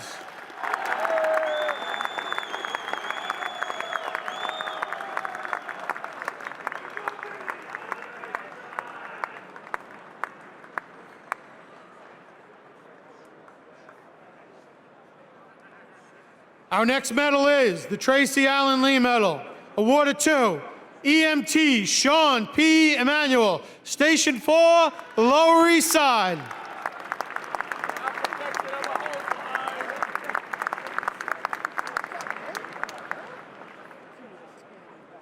On the warm summer afternoon of August 20th, 2016, EMT Sean P. Emanuel and his partner were sitting in their vehicle while monitoring the radio for their next assignment. At 1750 hours, they were dispatched to drug, a call type that can mean any variety of incidents. When EMT Emanuel and his partner arrived at the multiple dwelling, they took the elevator to the 27th floor. The pair was greeted by a female who stated that her friend had a few drinks and locked herself outside the balcony of the apartment. The EMTs approached the rear of the apartment and saw the female on the balcony. She appeared to be in an altered state of mind. Her feet were covered in blood and glass was shattered across the floor of the balcony. She was dancing on the outside edge of the balcony behind a locked door. She started yelling, "I want to die." EMT Emanuel's extensive training kicked in, and he immediately started to develop a rapport with the patient, while a building maintenance worker proceeded to open the locked balcony door. Once open, EMT Emanuel, without hesitation, ran out to the balcony just as the patient let go of the railing, and he was able to pull her back to safety. Without EMT Emanuel's quick thinking and reflexive actions, the patient most likely would have lost her life. The bravery and decisive actions of EMT Sean P. Emanuel exemplify the highest traditions of courage, dedication, and service, all of which make him a worthy recipient of the Tracy Allen Lee Medal. Congratulations.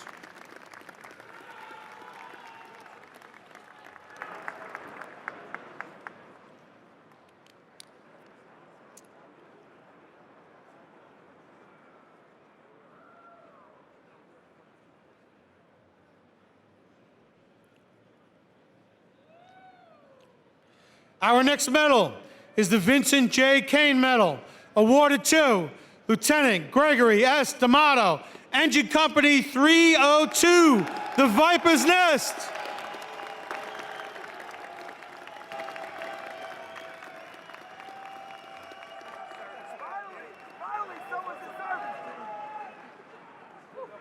On the morning of August 22nd, 2016, Engine 302 received a run for reported house fire. Queens Box 8724 came in for a reported location at an intersection. While Engine 302 was responding, the address information was updated. As members arrived at the box location, they saw the first two units multiple blocks away. Lieutenant D'Amato noticed heavy smoke pushing from a structure halfway down the block. Seeing civilians frantically waving them in, Engine 302 turned into the block and arrived at the given address. Lieutenant D'Amato quickly called the Queens dispatcher and transmitted to 1075 with particulars to follow. He advised the members that Engine 302 would be operating as the first due engine. As they got off the rig, they sized up the building and saw a heavy black smoke coming from the front door and windows of the two-story, Class 4, peak roof private dwelling. Lieutenant ordered his members to stretch an 1 3/4 hand line to the front of the building. As he approached the front door, there were two police officers attempting to make entry.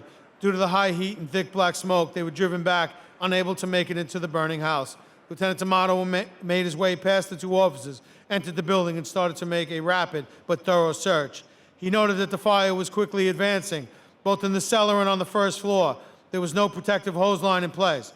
And during the high heat, the officer went deeper into the first floor and continued his search. He found an unconscious female lying on her back in the living room. He immediately gave a 1045. Since the conditions were deteriorating rapidly, Lieutenant D'Amato began victim removal. Alone and under high heat and zero visibility, he dragged the limp woman out towards the front door and the front stoop. There, the police officers now were able to assist. The trio carried the unconscious woman down the stoop and placed her in the front yard to receive medical attention. As a result of Lieutenant Gregory S. D'Amato's actions under serious fire conditions, a life was saved. He upheld all the proud traditions of the FDNY and is recognized with the Vincent J. Kane Medal. Congratulations.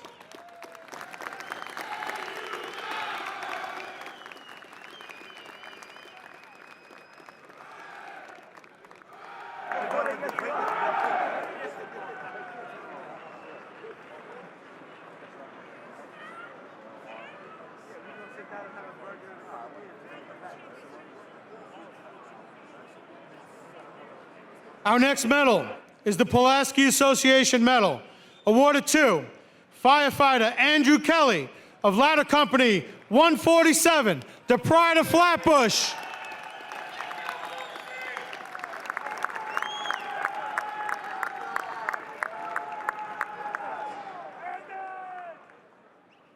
At 15:19 hours on May 20th, 2016, Ladder Company 147 received a phone alarm for a fire in a private dwelling.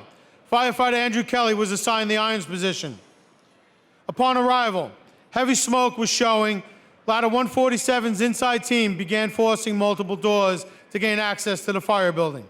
Immediately after forcing the fire apartment door, the conditions changed and the inside team was confronted with high heat and zero visibility. The fire was advancing rapidly to the right, to their right in the living room. Firefighter Kelly made an aggressive search of the fire area while the can firefighter held back the flames with the extinguisher. As firefighter Kelly made his way to the back of the apartment, he heard a faint noise in the kitchen. With conditions worsening and the protective hose line not yet in place, firefighter Kelly crawled past the fire toward the noise to reach the trapped occupant. He made his way through the kitchen to the eating area and found an unconscious female wedged between the table and the wall on the far side of the apartment. Firefighter Kelly immediately notified his officer of the 1045 and requested help in removing the woman. With conditions worsening, firefighter Kelly started the removal of the elderly female to the public hallway by himself. As he made his way through the kitchen and into the living room, he was met by the now advancing and most welcome hose line into the fire area. The inside team carried the victim outside of the fire building to EMS personnel for medical treatment and transportation to the hospital. Firefighter Kelly exhibited exceptional bravery in conjunction with the driving personal initiative in passing fire and aggressively searching a fire apartment without the protection of a hose line. His skill and determination led to the survival of an elderly woman. His rescue actions were the highest traditions of the FDNY. It is with great pride that the fire department bestows the Pulaski Association Medal upon firefighter Andrew Kelly in recognition of valor. Congratulations.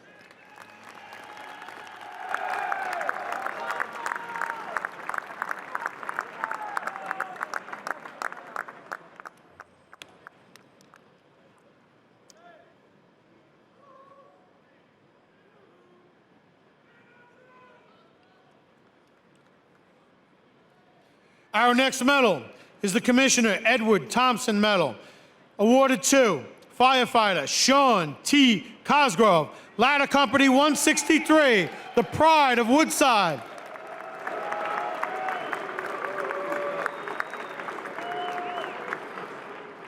On October 7, 2016, at 0451 hours, engine 325 and ladder 163 were assigned first due to a reported fire in a 6-story H-type non-fireproof multiple dwelling in the Sunnyside section of Queens. When the companies arrived, civilians informed members that the fire was on the top floor. When the inside team of ladder 163 reached the 6th floor, firefighter Sean T. Cosgrove, the Cannon firefighter, located the fire apartment by feeling the high heat radiating and observing the smoke seeping from the door of the fire department. The officer transmitted the 1075 and the truck members began to force the apartment door, which was locked and fully closed. Once the door was fully open, the inside team was met with the main body of fire, which was located in the living room and the vestibule. Engine 325 was in the process of stretching the hose line. Firefighter Cosgrove used the cam on the fire, which enabled him and the captain to crawl past the fire and begin their search. The Irons firefighter was ordered to maintain door control and monitor the conditions. After passing the fire, extending from the living room and rolling over him, firefighter Cosgrove conducted a left-handed search that led him down a long hallway to the rear of the apartment. While searching in high heat and zero visibility, the firefighter located an unconscious woman on the floor between the bedroom and the bathroom, transmitted to 1045, and requested assistance and began to remove the victim by dragging her. The other members of the inside team met up with him as engine 325 was beginning to extinguish the fire. The two firefighters removed the victim from the apartment and into the public hallway. Firefighter Cosgrove began to perform CPR on the unresponsive women. He and the captain continued to perform CPR as they moved the victim to the elevator. Once in the lobby, they placed her in the Stokes basket, moved to an ambulance, and transported her to the hospital. Thanks to the actions of firefighter Cosgrove, the victim is alive today. In recognition of his bravery in passing fire, locating a victim, and assisting in the woman's removal, firefighter Sean T. Cosgrove, ladder 163, is honored by the FDNY with the Commissioner Edward Thompson Medal. Congratulations.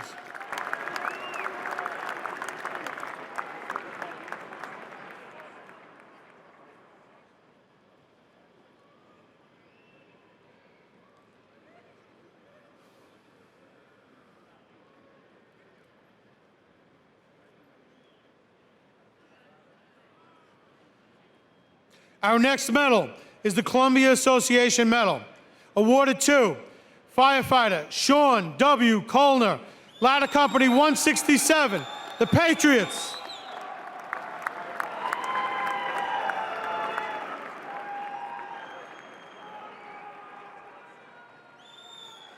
On a brisk December 8, 2016 morning, firefighter Sean W. Colner, ladder 167, once again proved that the FDNY members are truly New York's bravest. At 0440 hours, ladder 167 was dispatched to the report of a fire in a multiple dwelling in the Flushing section of Queens. When ladder 167 arrived at the building, the members observed not only the fire from the fourth floor window of the 6-story structure, but also an overcrowding of the fire escapes with occupants attempting to evacuate.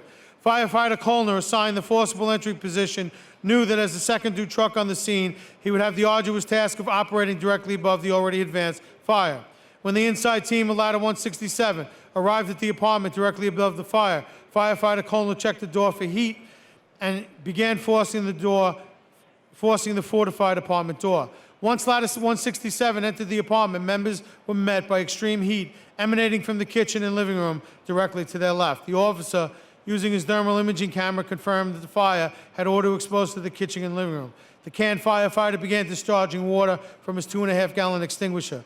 Firefighter Colner was familiar with the layout of this type of apartment. From his 9 years of serving the city, he instinctively knew the wall on his right side would lead directly to a rear bedroom. The time of day and the difficulty of forcing the apartment door led firefighter Colner to believe that someone needed help. The fire and smoke made it difficult to access the rear bedroom. Complicating the situation, the firefighter encountered heavy clutter in the apartment. The 3-foot-wide hallway was barely large enough for the firefighter to maneuver. With furniture and boxes stacked precariously throughout, he made it almost 30 feet to the rear bedroom. The firefighter felt the foot of the occupant. After moving boxes and papers in the cluttered room, he vaguely deciphered the body of an elderly woman. The firefighter quickly transmitted to 1045 and advised the command post that he was moving the victim down the interior stairs. In recognition of his determination and courage, firefighter Sean W. Kellner is honored today with the Columbia Association Medal. Congratulations.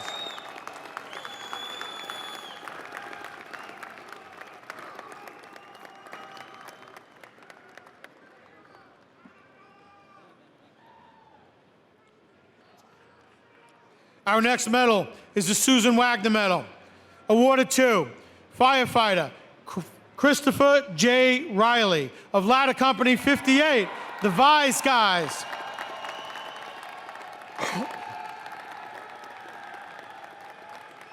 Late in the evening of April 5th, 2016, Ladder 58 received a ticket for a first due phone alarm to Bronx Box 2971 for report of a fire. On arrival at this 5-story multiple dwelling, the urgency was magnified by numerous frantically waving citizens who informed the officer that a disabled occupant was trapped in apartment N1 on the first floor.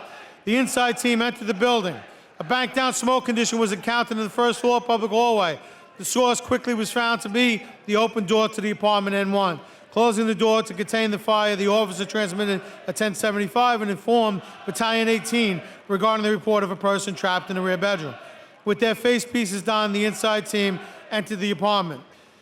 Although visibility was nearly zero, the extreme difficulty members would have in searching the apartment was apparent immediately. Enormous amounts of debris were stacked and piled everywhere. Despite this challenge, the inside team members were able to make their way to the closed door of the rear bedroom. Opening this door, they were hit instantly with a wave of high heat and saw the unmistakable glow of fire to the left. Firefighter Watts fought the extending fire with his can. As Lieutenant Bowman searched to the left, Firefighter Riley searched to the right and into the bedroom. Although debris was piled everywhere and visibility was down to zero, the pair found and searched the now burning bed. But the disabled occupant was not there. With the sweeping and expanding search through the obstacles of burning debris, Firefighter Watts informed Lieutenant Bowman that his water can was depleted. Simultaneously, Firefighter Riley located the missing occupant squeezed into the tight space between the wall and the bed. With the hose line not yet in place and the can depleted, the fire was expanding unchecked. Nonetheless, Firefighter Riley was able to drag the unconscious occupant along with some of the clutter through the flame, chugging black smoke toward the bedroom door. Here, Lieutenant Bowman and Firefighter Watts assisted the extrication of the victim from the debris. Were it not for the aggressive and tenaciousness that Firefighter Riley showed in searching for, finding, and removing this victim, the outcome certainly would have been much different. For his brave actions under extreme conditions, Firefighter Christopher J. Riley is awarded the Susan Wagner Medal. Congratulations.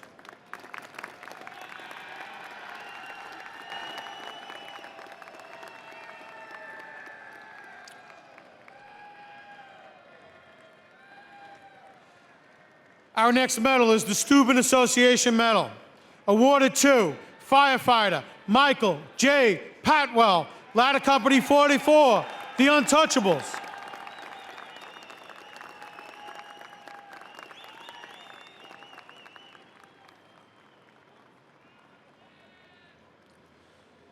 Ladder Company 44 was assigned second due truck to a reported fire in a multiple dwelling on November 28, 2016. Bronx, box 2388. Upon arrival, the officer observed heavy smoke pulsating from two windows on the second floor of the building.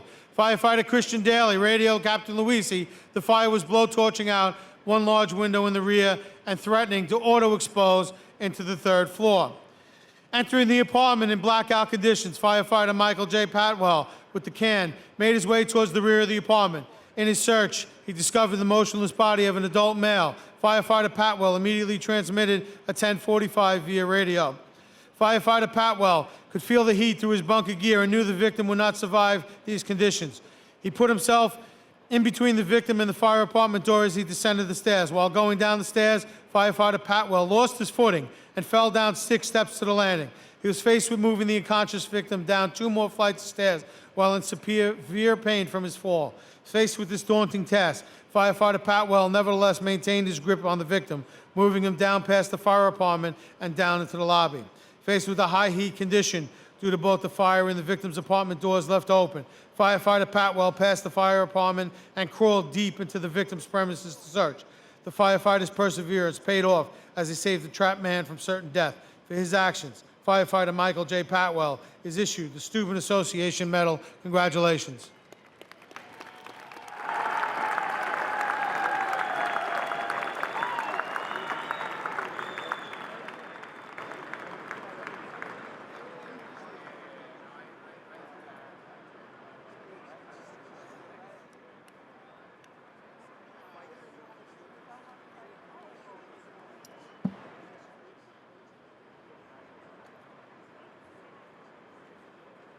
Our next medal is the Chief James Scullion Medal, awarded to EMT Monique M. Wilson of Station 43, the Funhouse.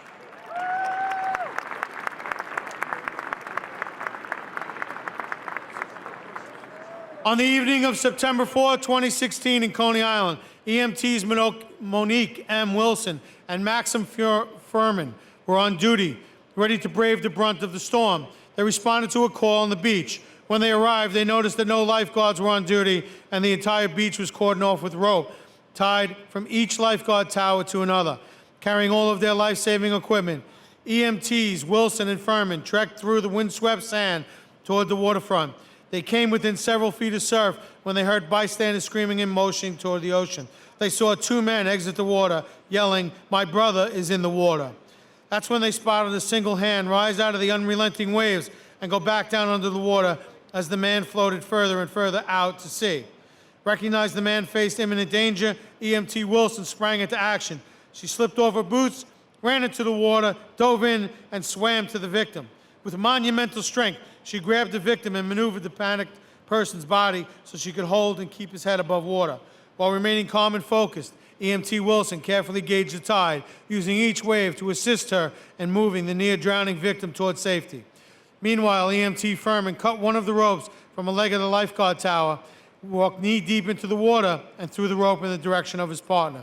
EMT Wilson grabbed the rope, and EMT Furman pulled both rescuer and victim closer until he was able to grab the victim's arm and assist both onto land. The pair of EMTs quickly assessed their patient, who was found to be in stable condition. With her actions, EMT Wilson defined selfless heroism and bravery. She put another human being's life before her own when she dove into the water and rescued a potential drowning victim from the unforgiving waters off Coney Island Beach. For extraordinary efforts and courage, EMT Monique M. Wilson is awarded the James Scullion Medal. Congratulations.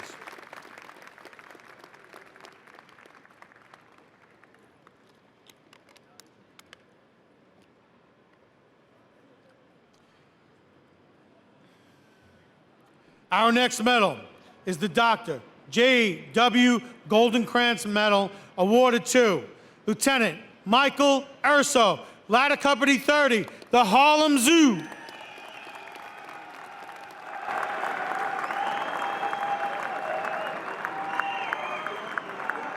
In the early hours of September 30th, 2016, firefighters at 30 truck, led by Lieutenant Michael Urso, were crawling down a smoky hallway on the third floor of a multiple dwelling. They had to make their way down a 100-foot hallway to the fire apartment, where all indications pointed to heavy fire. Once the door to the fire apartment was open, the inside team was met with high heat and zero visibility. Lieutenant Urso conferred with the officer of Engine 59 and was advised, due to the long stretch, members were hooking up and connecting their lengths.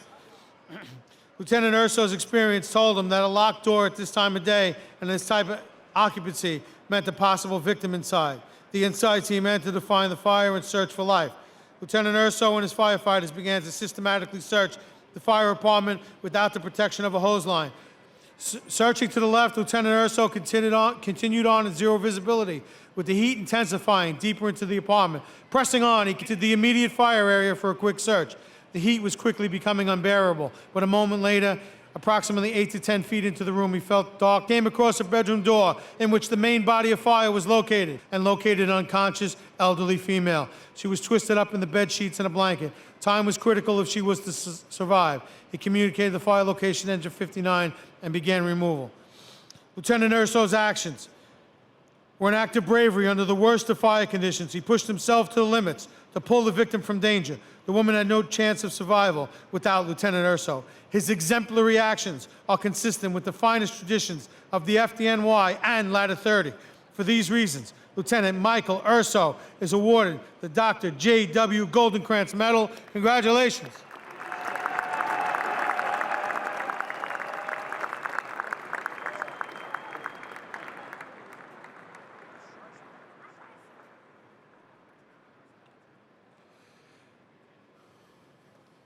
Our next medal is the Uniformed Fire Officers Association Medal, awarded to Lieutenant Sean L. Mannion, Ladder Company 32, the Gun Hill Gang.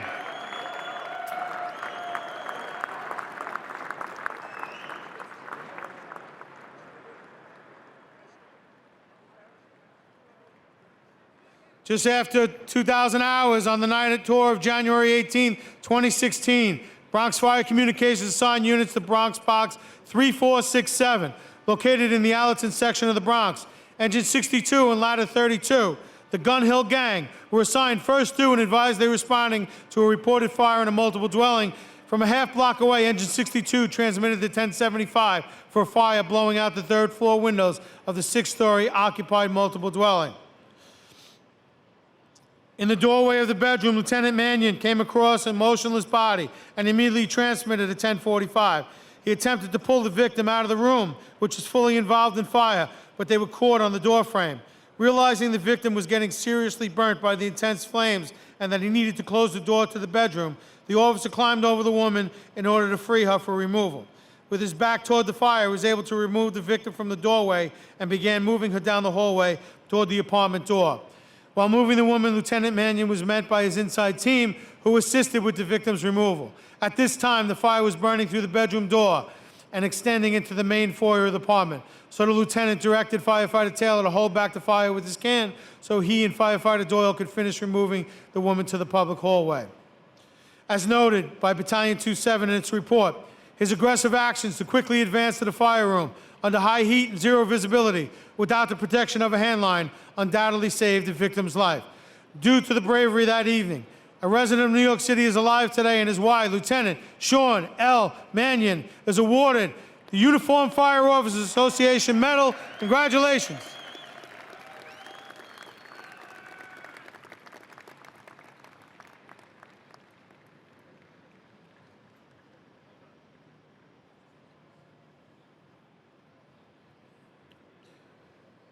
Our next medal is the Edith B. Goldman Medal, awarded to firefighter Justin J. Banez, Engine Company 46, the Cross Bronx Express, detailed for Ladder Company 55.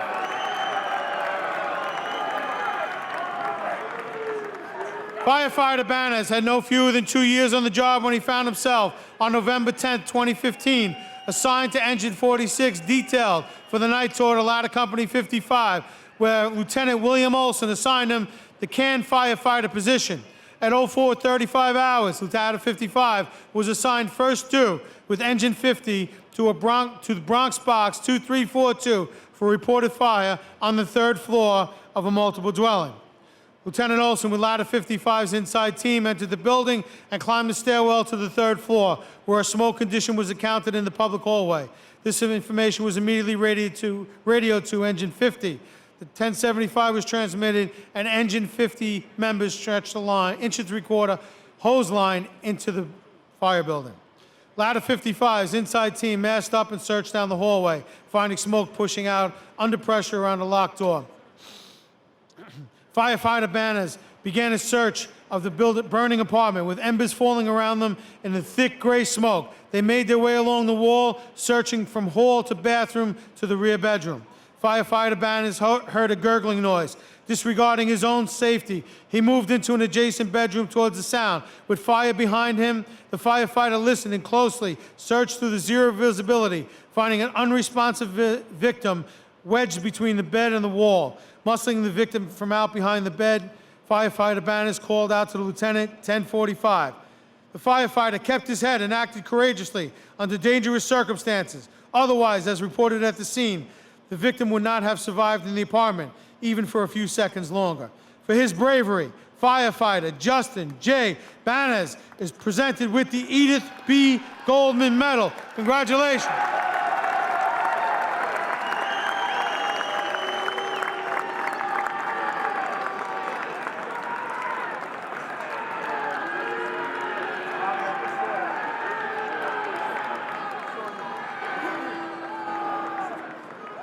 Our next medal is the American Legion Fire Department Post 930 Mark M. Wolfeld Memorial Medal, awarded to firefighter Gregory G. Santangelo of Ladder Company 153, the Avenue U Watchdogs.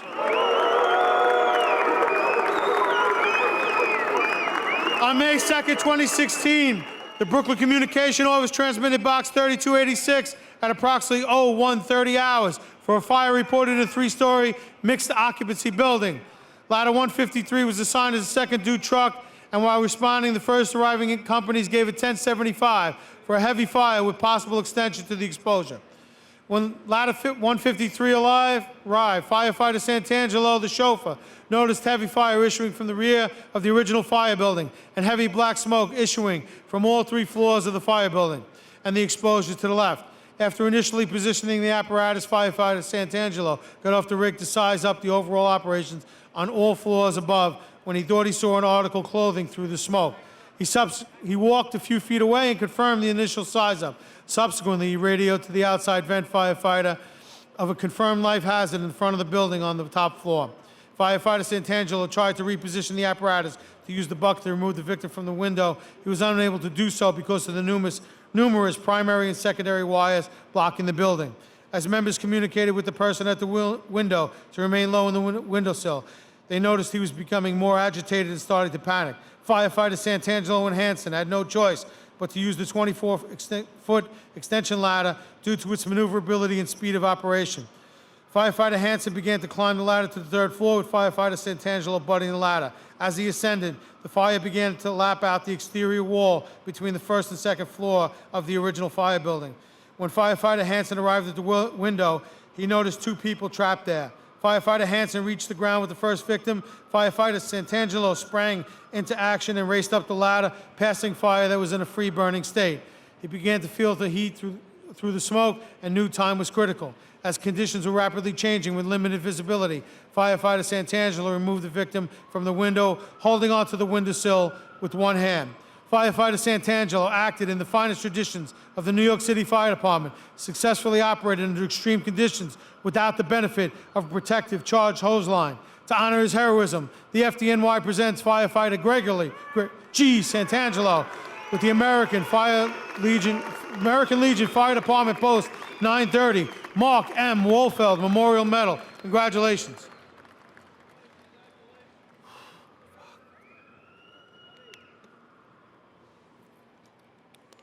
Our next medal is the Arthur J. Laufer Memorial Medal, awarded to firefighter Kevin J. Lavelle, Ladder Company 33, the Animal House. On the night tour of August 14, 2016, Engine 75, Ladder 33, received an alarm for box 3152 at 0100 hours. Firefighter Kevin J. Lavelle, working with the forcible entry team, that hot, muggy evening, arrived on scene within 4 minutes. Upon arrival, the members found a 3-story, 20 by 60-foot vacant private dwelling. Civilians were shouting that someone was trapped inside. Firefighter Lavelle was forced to the building's main entrance door, which was showing heavy smoke pushing out from HUD windows.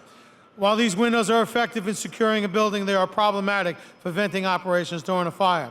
Firefighter Lavelle found a heavy fire had taken complete possession of the 2nd floor and was spreading to the staircase leading to the 3rd floor. As Engine 75 members began their hose stretch, firefighter Lavelle was able to move past the fire, complete a search of the 2nd floor. With this completed, the forcible entry team was ordered to move up the fire-damaged stairs and search the 3rd floor, moving quickly under heavy heat and smoke conditions due to the HUD windows, and without the protection of a charged hose line. Firefighter Lavelle reached the top floor.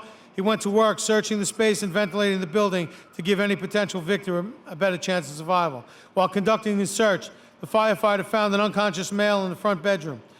Firefighter Lavelle knew that moving this victim due to mostly unventilated building would be extremely dangerous. Therefore, firefighter Lavelle removed the HUD window and called for Ladder 33's bucket to be repositioned. As the bucket was being moved, firefighter Lavelle carried the victim over debris into the now open window. He then moved the victim to the bucket with the assistance of the forcible entry team. Firefighter Lavelle then completed a search of the remaining area until relieved by members of Ladder 27. Using damaged stairs, firefighter Lavelle went above the fire to save a man's life. He used studied judgment in removing the victim via a towel ladder instead of the interior stairs. Firefighter Kevin J. Lavelle is honored today with the Arthur J. Laufer Memorial Medal. Congratulations.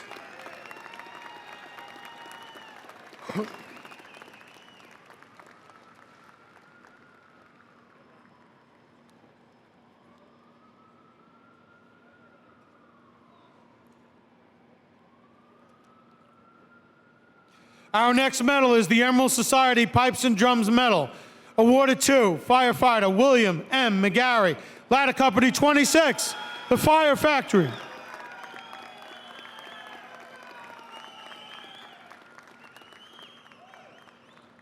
While a roof rope operation at a structural fire is always a last resort because of its high level of risk, it is crucial for all FDNY members to be prepared.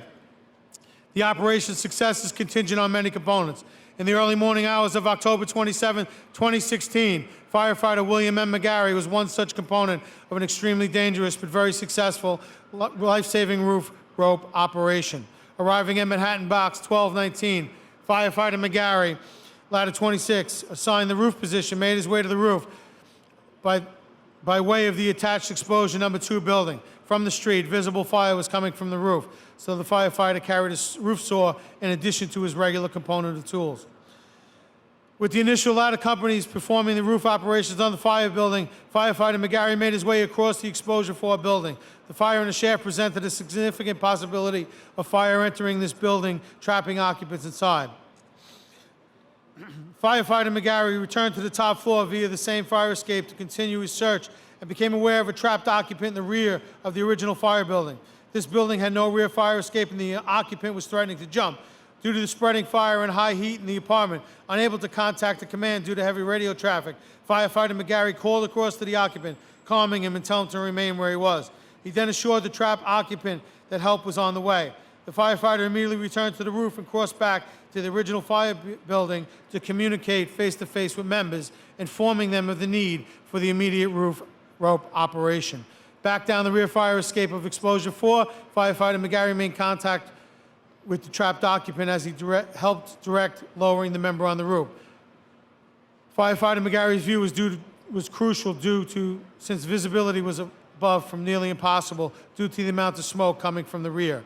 The roof rope operation was a resounding success, with the member on the rope reaching the occupant at the window. Both were lowered safely to the ground. After the completion of the roof rope operation, firefighter McGarry entered the top floor of exposure 4 and conducted a systematic search of each floor on the way down. For his quick thinking, bravery, and crucial role as a component in making this dangerous, life-saving roof rope rescue operation a success, firefighter William M. McGarry is honored with the Emerald Society Pipes and Drum Medal. Congratulations.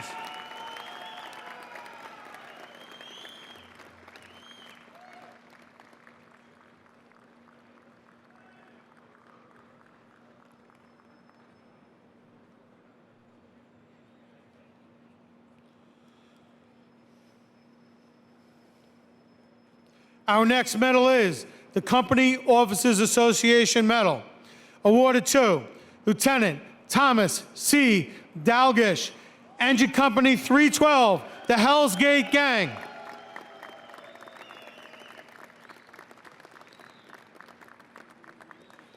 Courage was displayed once again on the morning of April 24, 2016. Lieutenant Thomas G. Dalgish was the officer in charge of Engine 312 for the 6x9 tour. At 0021 hours, the members of Engine 312 turned out for a residential phone alarm at box 7563 Astoria, reporting a fire in a private dwelling. Upon arrival, the members of Engine 312 observed a trapped occupant at the front window of the 3rd floor of a brownstone light private dwelling. The lieutenant told the occupant to remain calm and they would arrive shortly to rescue him. Realizing that the normally assigned first due truck and second due engines were on another box, he knew that he would have to act quickly and decisively.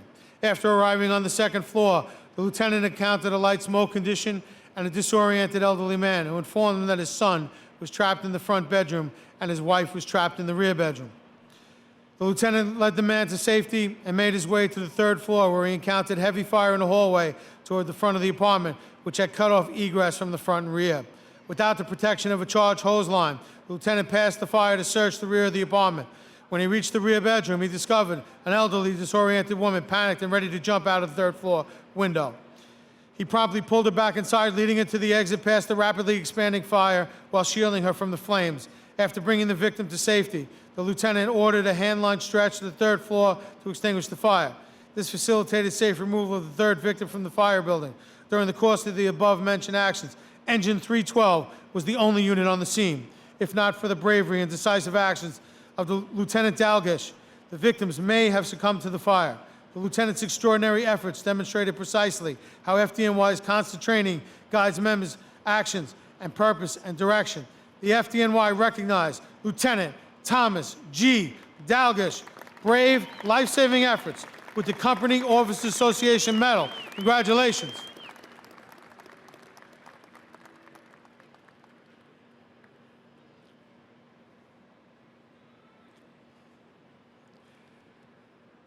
Our next medal is the Lieutenant Kirby McElhern Medal, awarded to EMT Niall C. O'Shaughnessy, Station 4, Lower East Side, and EMT Kimberly N. Sharp, the Funhouse, Station 43.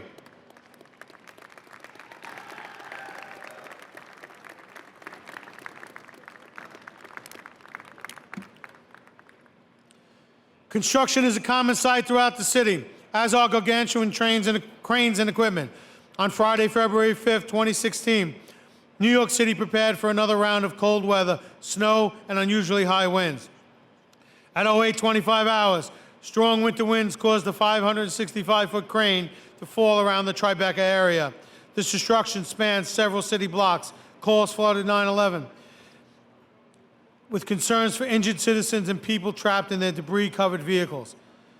Paramedics Niall C. O'Shaughnessy and Kimberly N. Sharp were the first arriving EMS personnel to this devastating scene.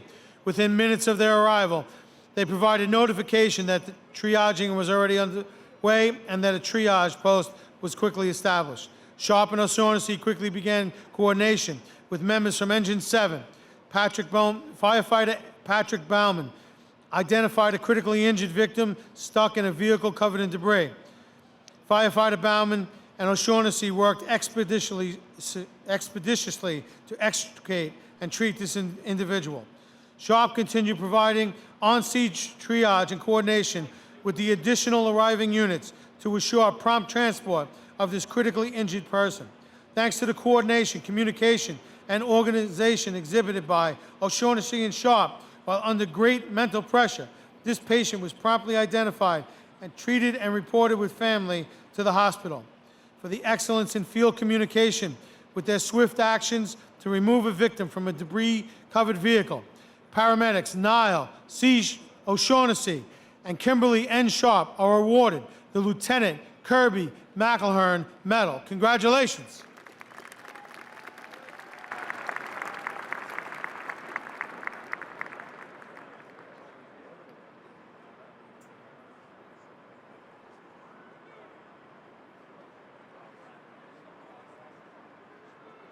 Our next medal is the Chief Joseph B. Martin Medal, awarded to firefighter William P. Felton, Engine Company 310, Snyder Island.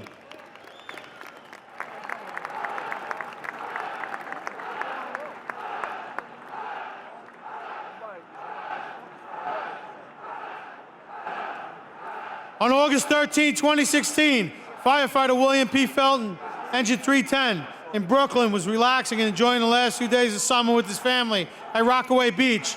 Little did he know that he would be called upon to put his training and bravery to the ultimate test. At approximately 1750 hours, firefighter Felton was alerted by Battalion Chief Michael McGrath of Battalion 47, who was also off duty, that 4 victims were in distress in the Atlantic Ocean near the rock jetties of the Gateway Federal Beach, Queens Box 1480. Chief McGrath instructed firefighter Felton to notify the on-duty lifeguard. Because he was off duty and did not have a department radio, the firefighter ran more than 250 yards down the rock jetty and across the beach until he saw the first lifeguard and was able to sound the alarm. With the on-duty lifeguard notified, firefighter Felton ran back to the scene. Due to the rough surf conditions and a strong riptide, the victims were in desperate need of help. Knowing these conditions would cause serious injury and possibly death, firefighter Felton, disregarding his personal safety, sprang to action and dove into the ocean. He swam towards the victims before rough conditions pulled one of them further out into the sea or onto the rocks. After a few tense minutes, firefighter Felton reached the first victim and, without any water rescue equipment, pulled that victim to safety. He then returned back to uncertain waters, again ignoring his personal safety to rescue the other 3 victims. Soon after, Engine 329 arrived on scene, and members assisted in the safe removal of all the victims.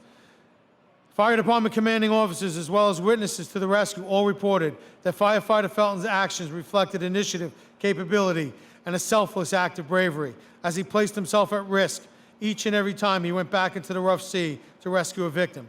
For his heroism, the fire department recognizes firefighter William P. Felton. For his noble efforts, he is awarded the Chief Joseph B. Martin Medal. Congratulations.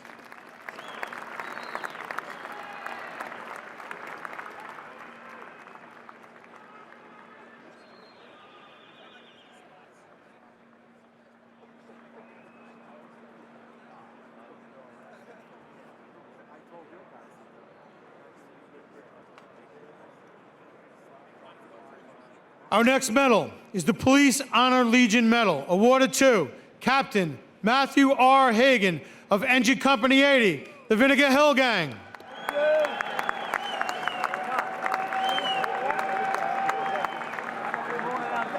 On May 30th, 2016, at 0631 hours, a deep-seated fire in a first-floor commercial occupancy quickly escalated to a second alarm.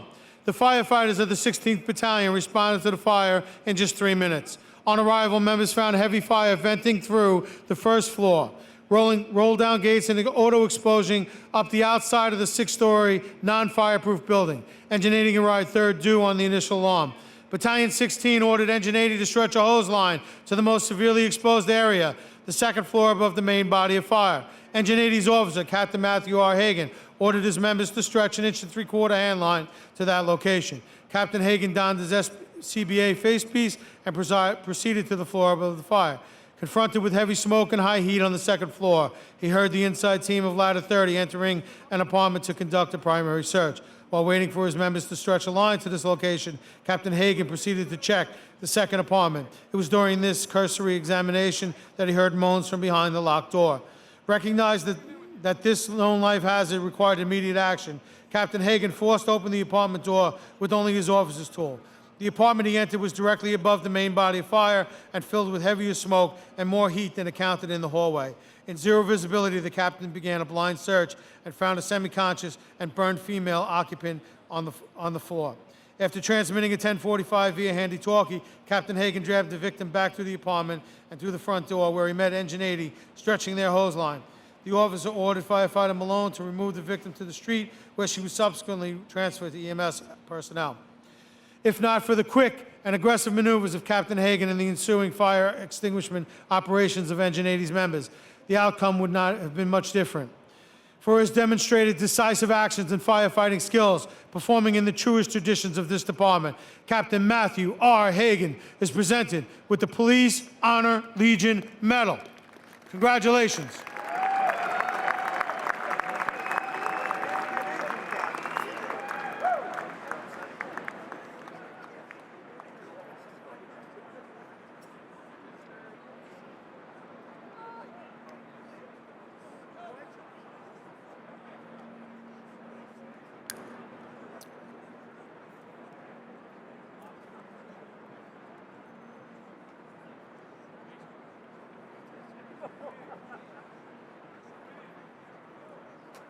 Our next medal is the Firefighter David J. DeFranco Medal, awarded to firefighter Craig S. Arancio, assigned to Ladder Company 83, the detail to Marine Company 8, the Raritan Bay Raiders.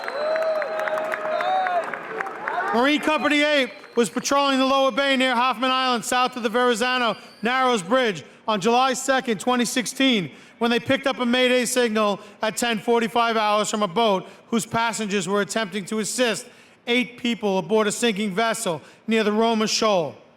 The 34-foot fishing vessel, Karen Ann, was rapidly taking on water, and those on board were forced into the water. As Marine 8 set an immediate course toward Roma Shoal, 5 nautical miles away, firefighter Craig S. Arancio donned a Mustang survival water suit. This would keep him afloat should he need be assigned as a rescue swimmer. Approximately 7 minutes after receiving the Mayday, Marine 8 arrived to find the Karen Ann capsized and completely submerged, as well as a large area of debris and multiple people in the water. Those on the fishing vessel who had transmitted the Mayday were assisting 6 people. All were wearing life jackets onto the deck of their boat. Surveying the area, Marine 8 members saw that 200 yards away, there were 2 more victims in the water, each separated from the other by approximately 50 yards. Determining that the 6 people were being helped aboard the fish vessel were in good hands, Marine Aid concentrated efforts on 2 separated victims. The shoaling in the area of these 2 men were causing waves to swell up and break close together, creating a perilous approach for Marine Aid. With this in mind, Lieutenant Michael Borchik made a decision. He would deploy a rescue swimmer. Firefighter Arancio entered the water without hesitation or delay. The sea that firefighter Arancio swam through had waves in excess of 4 feet, with an unpredictable current and choppy water caused by winds gusting to 20+ miles an hour. Nevertheless, with great determination, he fought through and reached the first of the 2 visibly exhausted victims. Securing the man with a rescue torpedo, firefighter Arancio swam back to Marine Aid with the victim in tow. Immediately after handing off the relieved man to the members aboard the boat, firefighter Arancio set out swimming towards the second victim, approximately 50 yards away. Once again, he fought through the same perilous waters and reached the second exhausted man. With the second victim secure, firefighter Arancio swam back with him to Marine Aid. While operating under grueling and dangerous conditions, firefighter Arancio demonstrated expertise and bravery while acting in the finest traditions of the FDNY. In recognition of his actions, firefighter Craig S. Arancio is presented with the Firefighter David J. DeFranco Medal. Congratulations.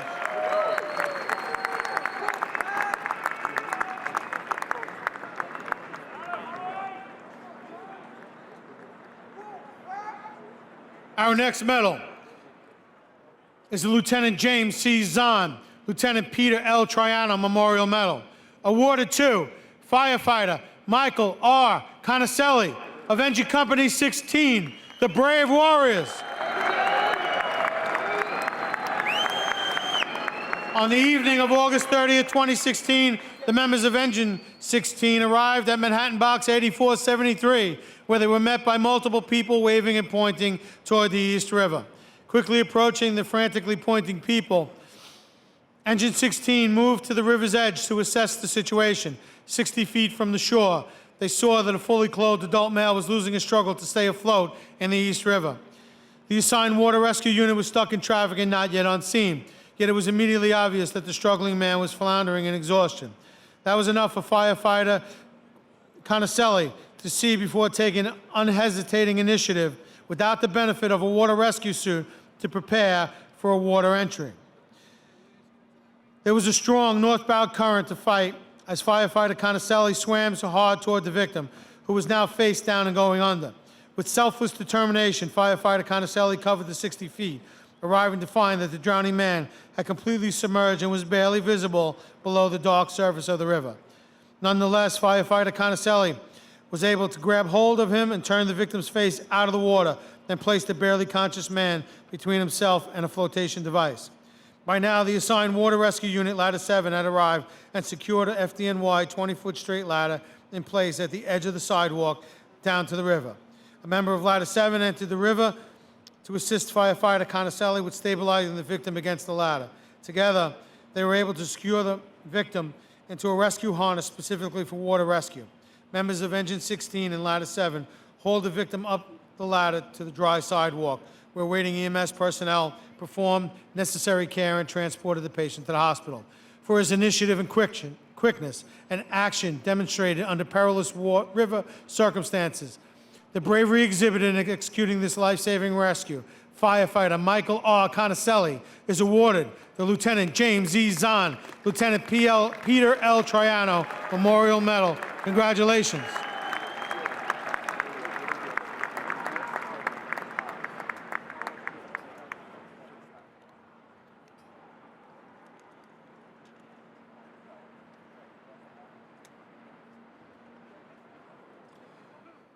Our next medal is the Deputy Commissioner Christine R. Godek Medal, awarded to Fire Marshal Peter A. Lindell, Jr. from Citywide South Command. On June 2nd, 2016, at 0539 hours, a fire in a large one-story commercial building drew the attention of an alert team of fire marshals and launched a major case investigation into a high-value arson burglary. Firefighters from Engine 158, 157, Ladders 86 and 80, Rescue 5, Hazmat 1, Battalion 2-2 and Division 8 were assigned. The rapid response and aggressive interior attacks soon brought the fire under control. EMS personnel responded and maintained a tactical position to ensure prompt medical attention and hospital transport as needed. 10 firefighters were injured during operations. The Bureau of Fire Investigation dispatched fire marshals from the Citywide South Command, the Special Investigations Unit, and the Special Operations Command. Fire Marshal Peter A. Lindell Jr. was assigned as the lead investigator. Fire Marshal Lindell and his partner, Fire Marshal Zachary Fletcher, conducted a challenging forensic examination of the fire scene that uncovered significant evidence of arson. Fire Marshal Lindell's investigation also determined that the occupancy was specifically targeted due to a large amount of cash known to be kept on the premises. Numerous fires were set in different parts of the building in an effort to destroy and conceal any evidence of the burglary. This is a truly significant investigation brought to a successful conclusion by a highly valued member of the fire department. Fire Marshal Lindell is recognized for his unwavering standard of excellence. He has demonstrated the skill and resourcefulness found only in the most dedicated law enforcement professionals. His actions represent the highest traditions of the Bureau of Fire Investigation and the FDNY.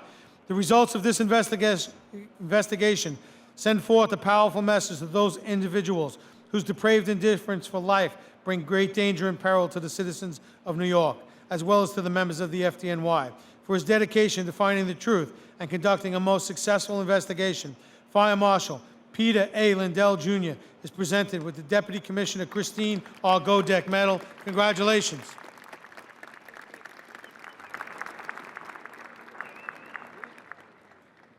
Closer to my mouth.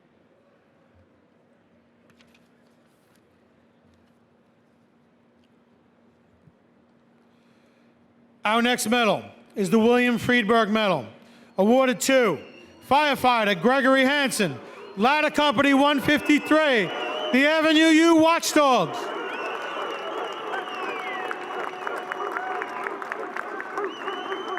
Ladder Company 153 received a ticket to response second due to box 3286 in the Sheepshead Bay section of Brooklyn on May 2nd, 2016 at 01:26 hours. Upon arrival, Ladder 153 members could see that the fire building was a 3-story attached frame, mixed occupancy, with commercial on the first floor and apartments on the second and third floors.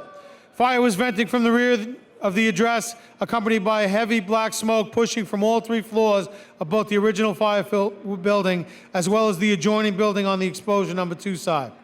Firefighter Gregory Hansen, assigned the outside vent position for the 6x9 tour, immediately exited the apparatus and made his way around to the rear of the fire building, where ladder 169 members had already begun operating.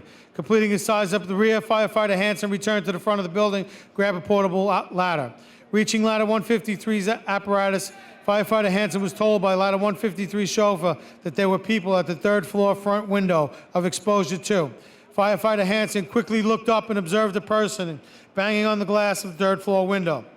The ladder company's chauffeur told Firefighter Hansen that he was unable to set up the tower ladder due to the overhead electrical wires. Firefighter Hansen continued to the window with the 24-foot portable ladder he had grabbed previously and began setting it up with the ladder company's chauffeur. With conditions in the exposure worsening, and also aware that the 24-foot portable ladder would have trouble reaching the 3rd floor window, Firefighter Hansen knew that time was critical and started to ascend the almost vertical ladder. As he climbed up the ladder, fire began venting out the exterior wall between the 1st and 2nd floors of the exposure, and thick black smoke was now exiting every opening, seriously hindering his ability to see. With the last rung of the ladder barely reaching the window on the 3rd floor, Firefighter Hansen vented the window with his tool, and through the thick smoke, he could now see there were 2 victims lying within the vicinity of the window. He notified the ladder company chauffeur, who was footing the ladder, that 2 victims would be coming down the ladder. Firefighter Hansen reached inside the window and grabbed the first victim and secured the person on the portable ladder. Firefighter Hansen's quick and controlled actions made it possible to remove 2 victims from serious danger or possible demise, upholding the time-honored traditions of the FDNY. For his heroic actions, Firefighter Gregory Hansen is awarded the William Friedberg Medal. Congratulations.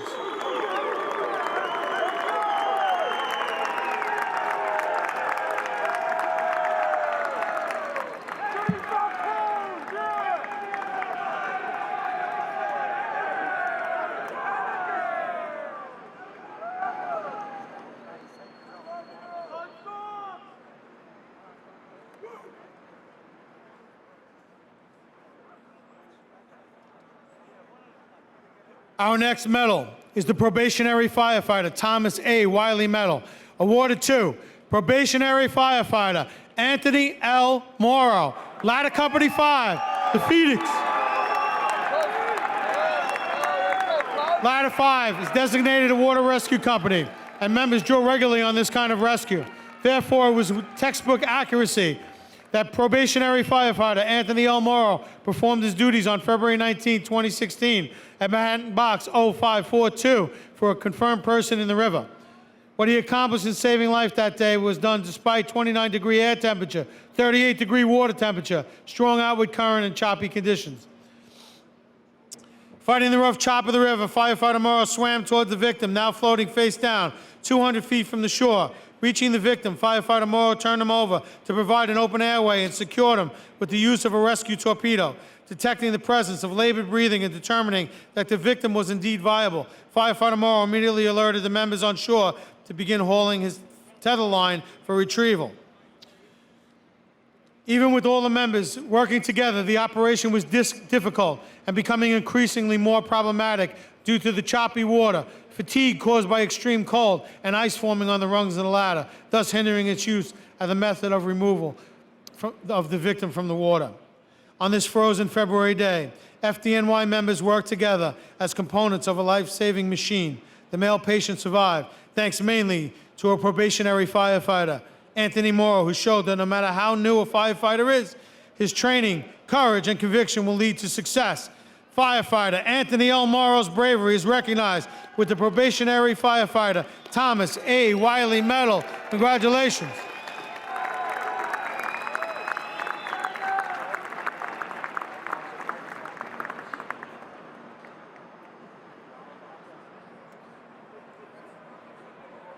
Our next medal is the Shelley Rothman Memorial Medal, awarded to Captain Michael E. Sittler, Engine Company 287, the Elmhurst Eagle.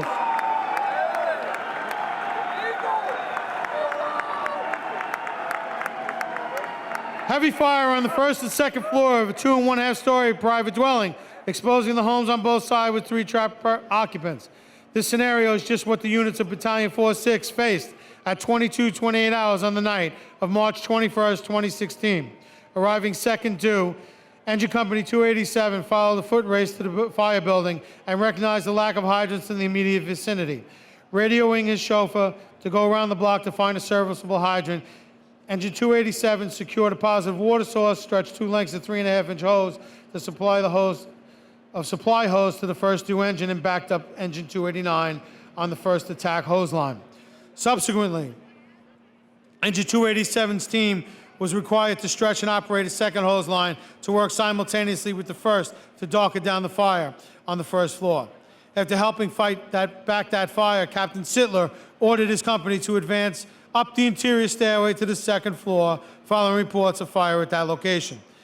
Leading his team up the open and unenclosed stairs through punishing heat and heavy smoke conditions, Captain Sittler conferred with the second due ladder officer on the location of advancing fire in a rear bedroom. With his engine crew in place to extinguish any visible fire, and knowing that no one had searched the remainder of the second floor yet, Captain Sittler pressed on ahead of the line to search for fire extension. With conditions quickly deteriorating, Captain Sittler came upon a victim in the doorway in the middle bedroom.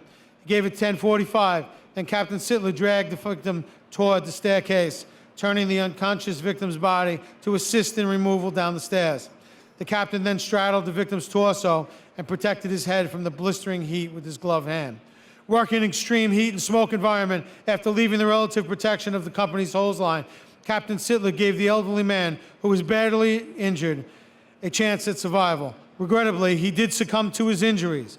Captain Michael E. Sittler is awarded the Shelley Rothman Memorial Medal in recognition of his undeterred and valiant efforts to save a man's life. Congratulations.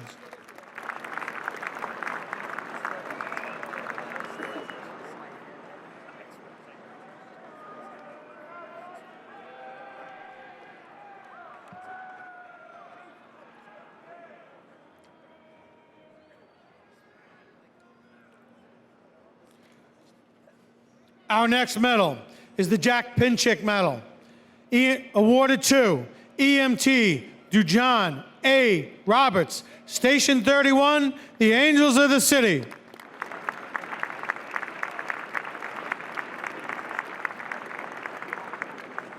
On the evening of August 2nd, 2016, EMT Dujan A. Roberts was working on 31 Charlie 3. It was a typical summer day in downtown Brooklyn until he received a call for a young woman who was run over by a subway train at the Atlantic Avenue terminal. As most FDNY members know, subway emergencies always pose unique challenges and safety concerns. The information given to the 911 dispatchers was that the young woman had fainted and fell from the platform onto the tracks just as a train had pulled into the station. EMT Roberts arrived on the scene to find the victim trapped underneath the train. The woman had suffered serious injuries. Even though it is very dangerous to crawl underneath the train, EMT Roberts did not hesitate to reach this woman who was in dire need of his help.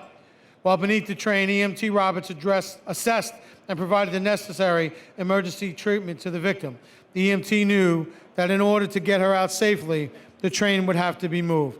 If the bleeding was not controlled first, his patient would most likely bleed to death. After providing the necessary treatment and bleeding was controlled, additional rescuers were able to safely move the patient to the platform where ALS personnel were waiting. The Jack Pinchek Medal recognized and honors life-saving actions performed by a member of the FDNY Emergency Medical Service.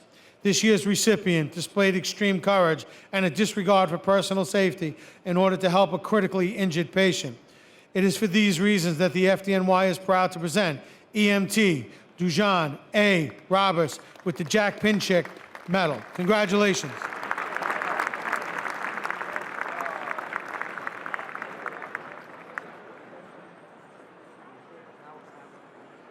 Our next medal is the Lieutenant James Curran, New York Firefighters Burn Center Foundation Medal. That medal is awarded to Engine Company 298, the Hillside Hurricanes.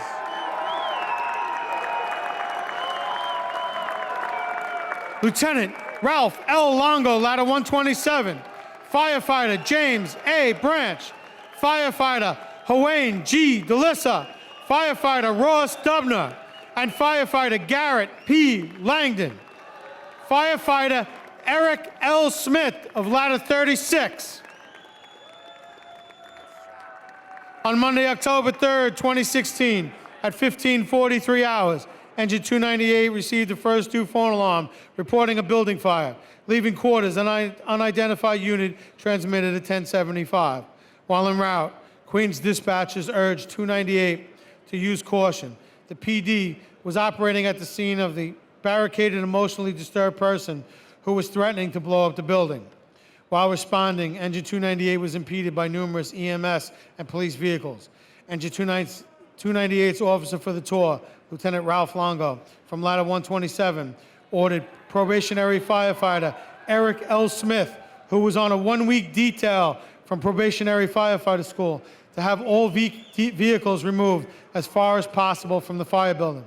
Once properly identified, the building address was relayed to Battalion 50.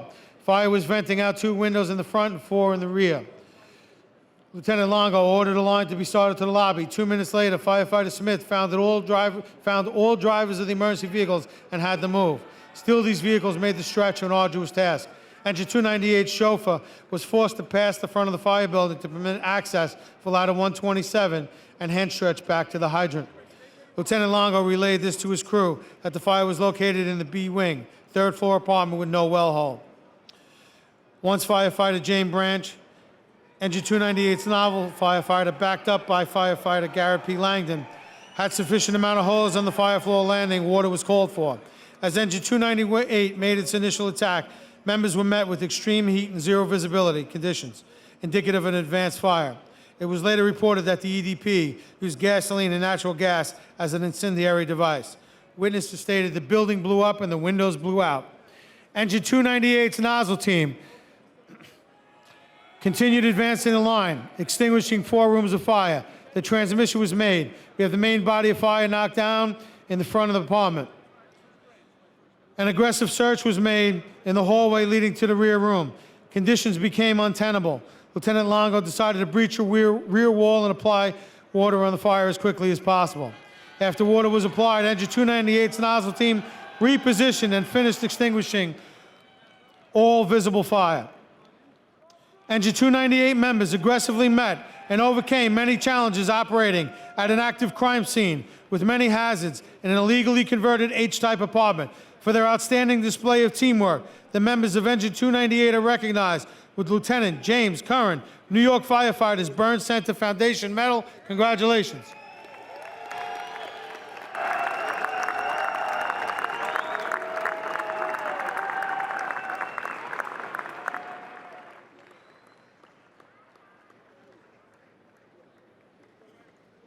How are we doing? All right.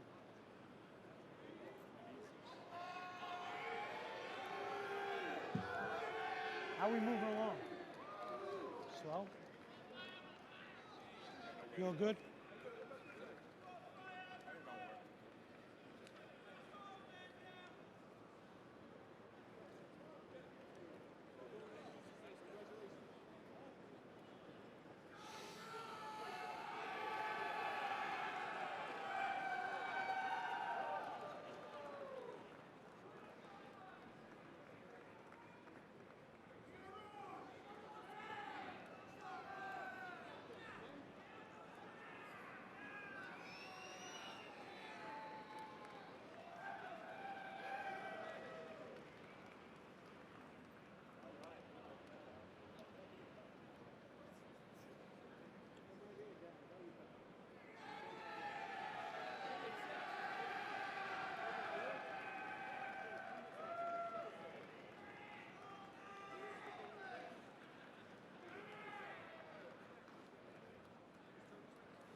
Our next medal is the firefighter Thomas R. Elsassa Memorial Medal, awarded to Rescue Company 5, Blue Thunder.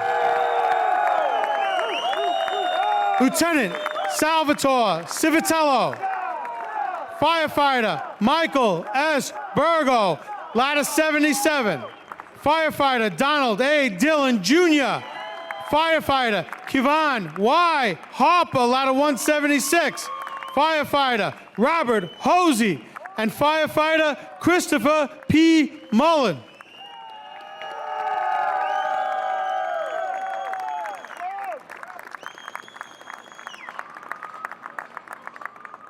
On February 1st, 2016, at 20:51 hours, Rescue 5 was dispatched to a 1075 at Box 4311.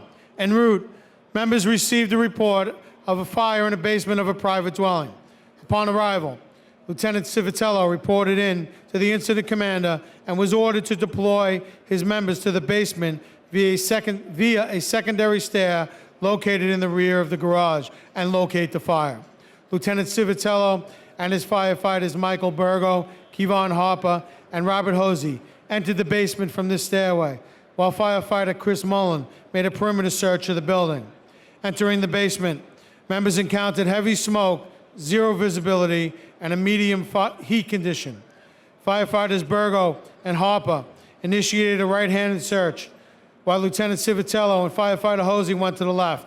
Lieutenant heard fire crackling ahead and to his left. Firefighter Hosey, searching out in front, radioed Division 8 that he had found the fire and needed a hose line. Firefighter Don Dillon arrived in the rear of the garage and entered the basement. Lieutenant Civitello returned to the stairs and exited the basement to secure a hose line and brief the IC. He also began to survey the exterior perimeter for additional access and ventilation. Firefighter Mullen arrived in the garage after sizing up the rear and met Firefighter Hosey at the base of the stairs. Firefighter Hosey called for the hose line, and Firefighter Mullen met with Engine 162 and assisted them with advancing the line into the basement. The basement in the house is a very large area. Firefighter Burgo was searching along the Exposure 3 wall when he encountered an engine company. He reoriented them and directed them to the fire area. At this time, Engine 168's officer gave a Mayday transmission stating that he was lost in the basement. Firefighter Harper was also searching off the Exposure 3 wall and heard an activated pass alarm. He proceeded toward it. He climbed over a couch and a knee wall and located Engine 168's office. Officer. Lieutenant Civitello heard the mayday for the missing officer and immediately returned to the garage to re-enter the basement. As he was donning his facepiece, he heard an additional radio transmission from another member stating that he was lost and running out of air. In the background, his vibra alert low air warning could be heard. Firefighter Harper was joined by Firefighter Hosey, and they assisted Engine 168's officer from the basement and to the garage. At this point, yet another mayday was given by Ladder 82's can man, who stated that he had fallen through the floor and was burning. Firefighter Harper returned to the basement while Firefighter Hosey went to the first floor to assist at the collapsed location, backing up the nozzle firefighter from Squad 1. Lieutenant Civitello directed Firefighter Dillon to the first floor area to verify that Ladder 82 can firefighter was not hung up on the floor. Lieutenant Civitello returned to the basement and heard a vibra alert from a mask and moved towards that location. The lieutenant found a lost member and received a report that Ladder 82 can firefighter was located and being assisted, so we continue to help the member on low air to the garage and safety. The Ladder 82 firefighter was assisted by Firefighter Burgo. Firefighter Burgo heard the firefighter's pass alarm when he was nearing the fire area. Ladder 82 can member was at the entrance area of the utility room. After confirming his identity, company, and condition, Firefighter Burgo was met by Firefighter Harper, and together they assisted the injured firefighter back to the street. For their strong teamwork in effectively assisting several lost and distressed members at a serious basement fire, the above-listed members of Rescue 5 are awarded the Firefighter Thomas R. Elsasser Memorial Medal. Congratulations.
Our final medal is the World Trade Center Memorial Medal, awarded to Ladder Company 28, the Harlem Hilton. Captain John P. Gormley, Firefighter Damon S. Alston, Firefighter Daniel M. Ballou, Firefighter Joseph B. McPartland, Firefighter Thomas K. Newbert, and Firefighter John P. Salva.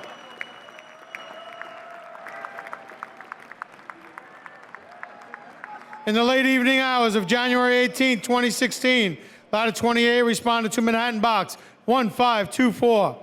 A 1077 had been given for a compactor fire that had extended from the shaft on numerous floors. Ladder 28 was assigned the search and evacuation duties on the upper floors of the building. There were reports of heavy smoke conditions and people trapped. 28 truck made a quick size up exposure 3 and confirmed the reports. Observing people hanging their heads out of the windows to get fresh air, the members entered the stairway B and made the climb to the 28th floor. Battalion 14 was commanding the upper floor sector and assigned Ladder 28 to search and evacuation duties from floor 28 down to 20. On floor 26, they took note of a door leading to a setback that later served to assist rescued occupants.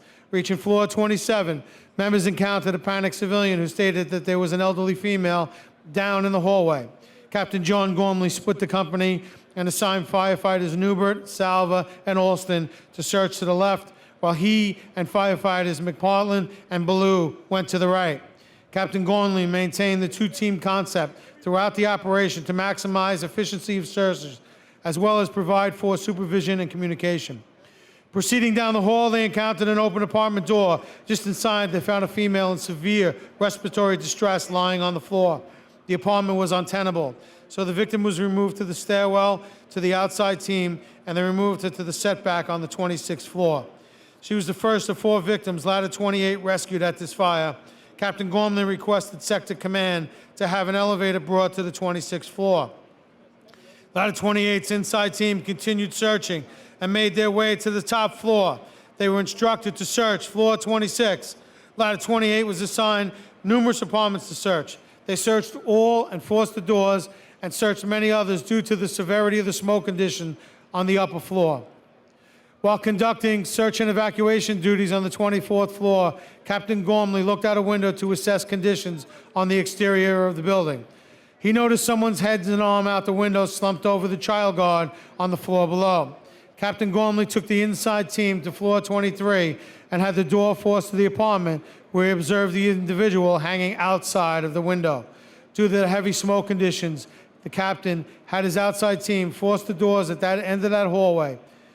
With smoke down to the floor, Captain Gormley and firefighters Ballou and McPartland searched the apartment. Firefighter Ballou quickly located a female victim at the window. She was unresponsive and required the teamwork of both firefighters to remove her from the apartment. Captain Gormley continued to search and located an additional victim who was in a state of panic and refused to let go of the child gate. Captain Gormley forcefully removed them from the apartment and into the evacuation stairs. Meanwhile, the outside team was searching the adjacent apartment. Firefighter Newbert located a victim who also found a way to the window. Under a heavy smoke condition, firefighters Newbert and Salbert, assisted by firefighter Alston, removed the victim to the evacuation stairway. The members of the Ladder 28 continued their search and evacuation duties down to the 20th floor. For their demonstrated coordination, communication, and individual bravery in rescuing 4 victims and assisting many others, the above-listed members of Ladder 28 are recognized with the World Trade Center Memorial Medal. Congratulations.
Ladies and gentlemen, how about a big round of applause for all of this year's medal winners?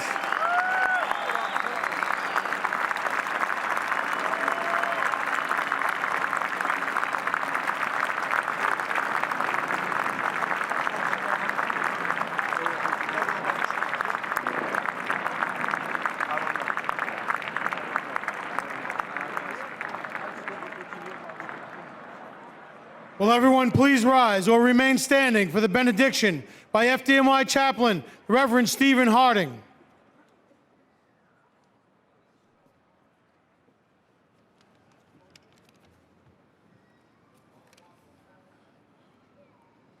Almighty God, we give you thanks for those who we honor this day. We thank you for their skill, for their commitment to serve others, for their courage, and for their bravery. Thank you for these men and women who, having given of their best, inspire us to do our best. Bless you, who we honor. Bless you for your courage and for your goodness. Bless your companies who supported you in your actions. Bless those who formed you and taught you your vocation. Bless your families who love you.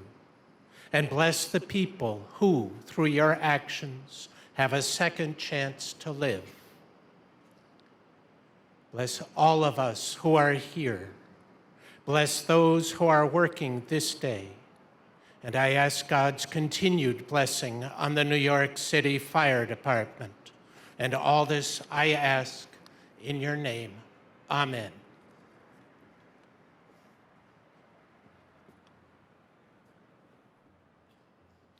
Ladies and gentlemen, on behalf of the Mayor, the Fire Commissioner, Chief of Department, and the other members of our executive staff, thank you for joining us at today's Medal Day ceremony.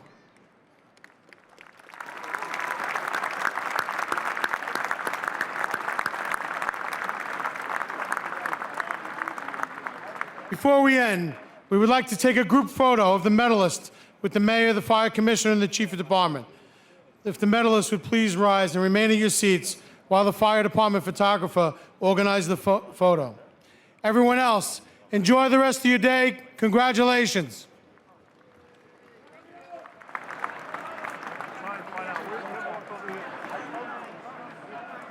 Stay up.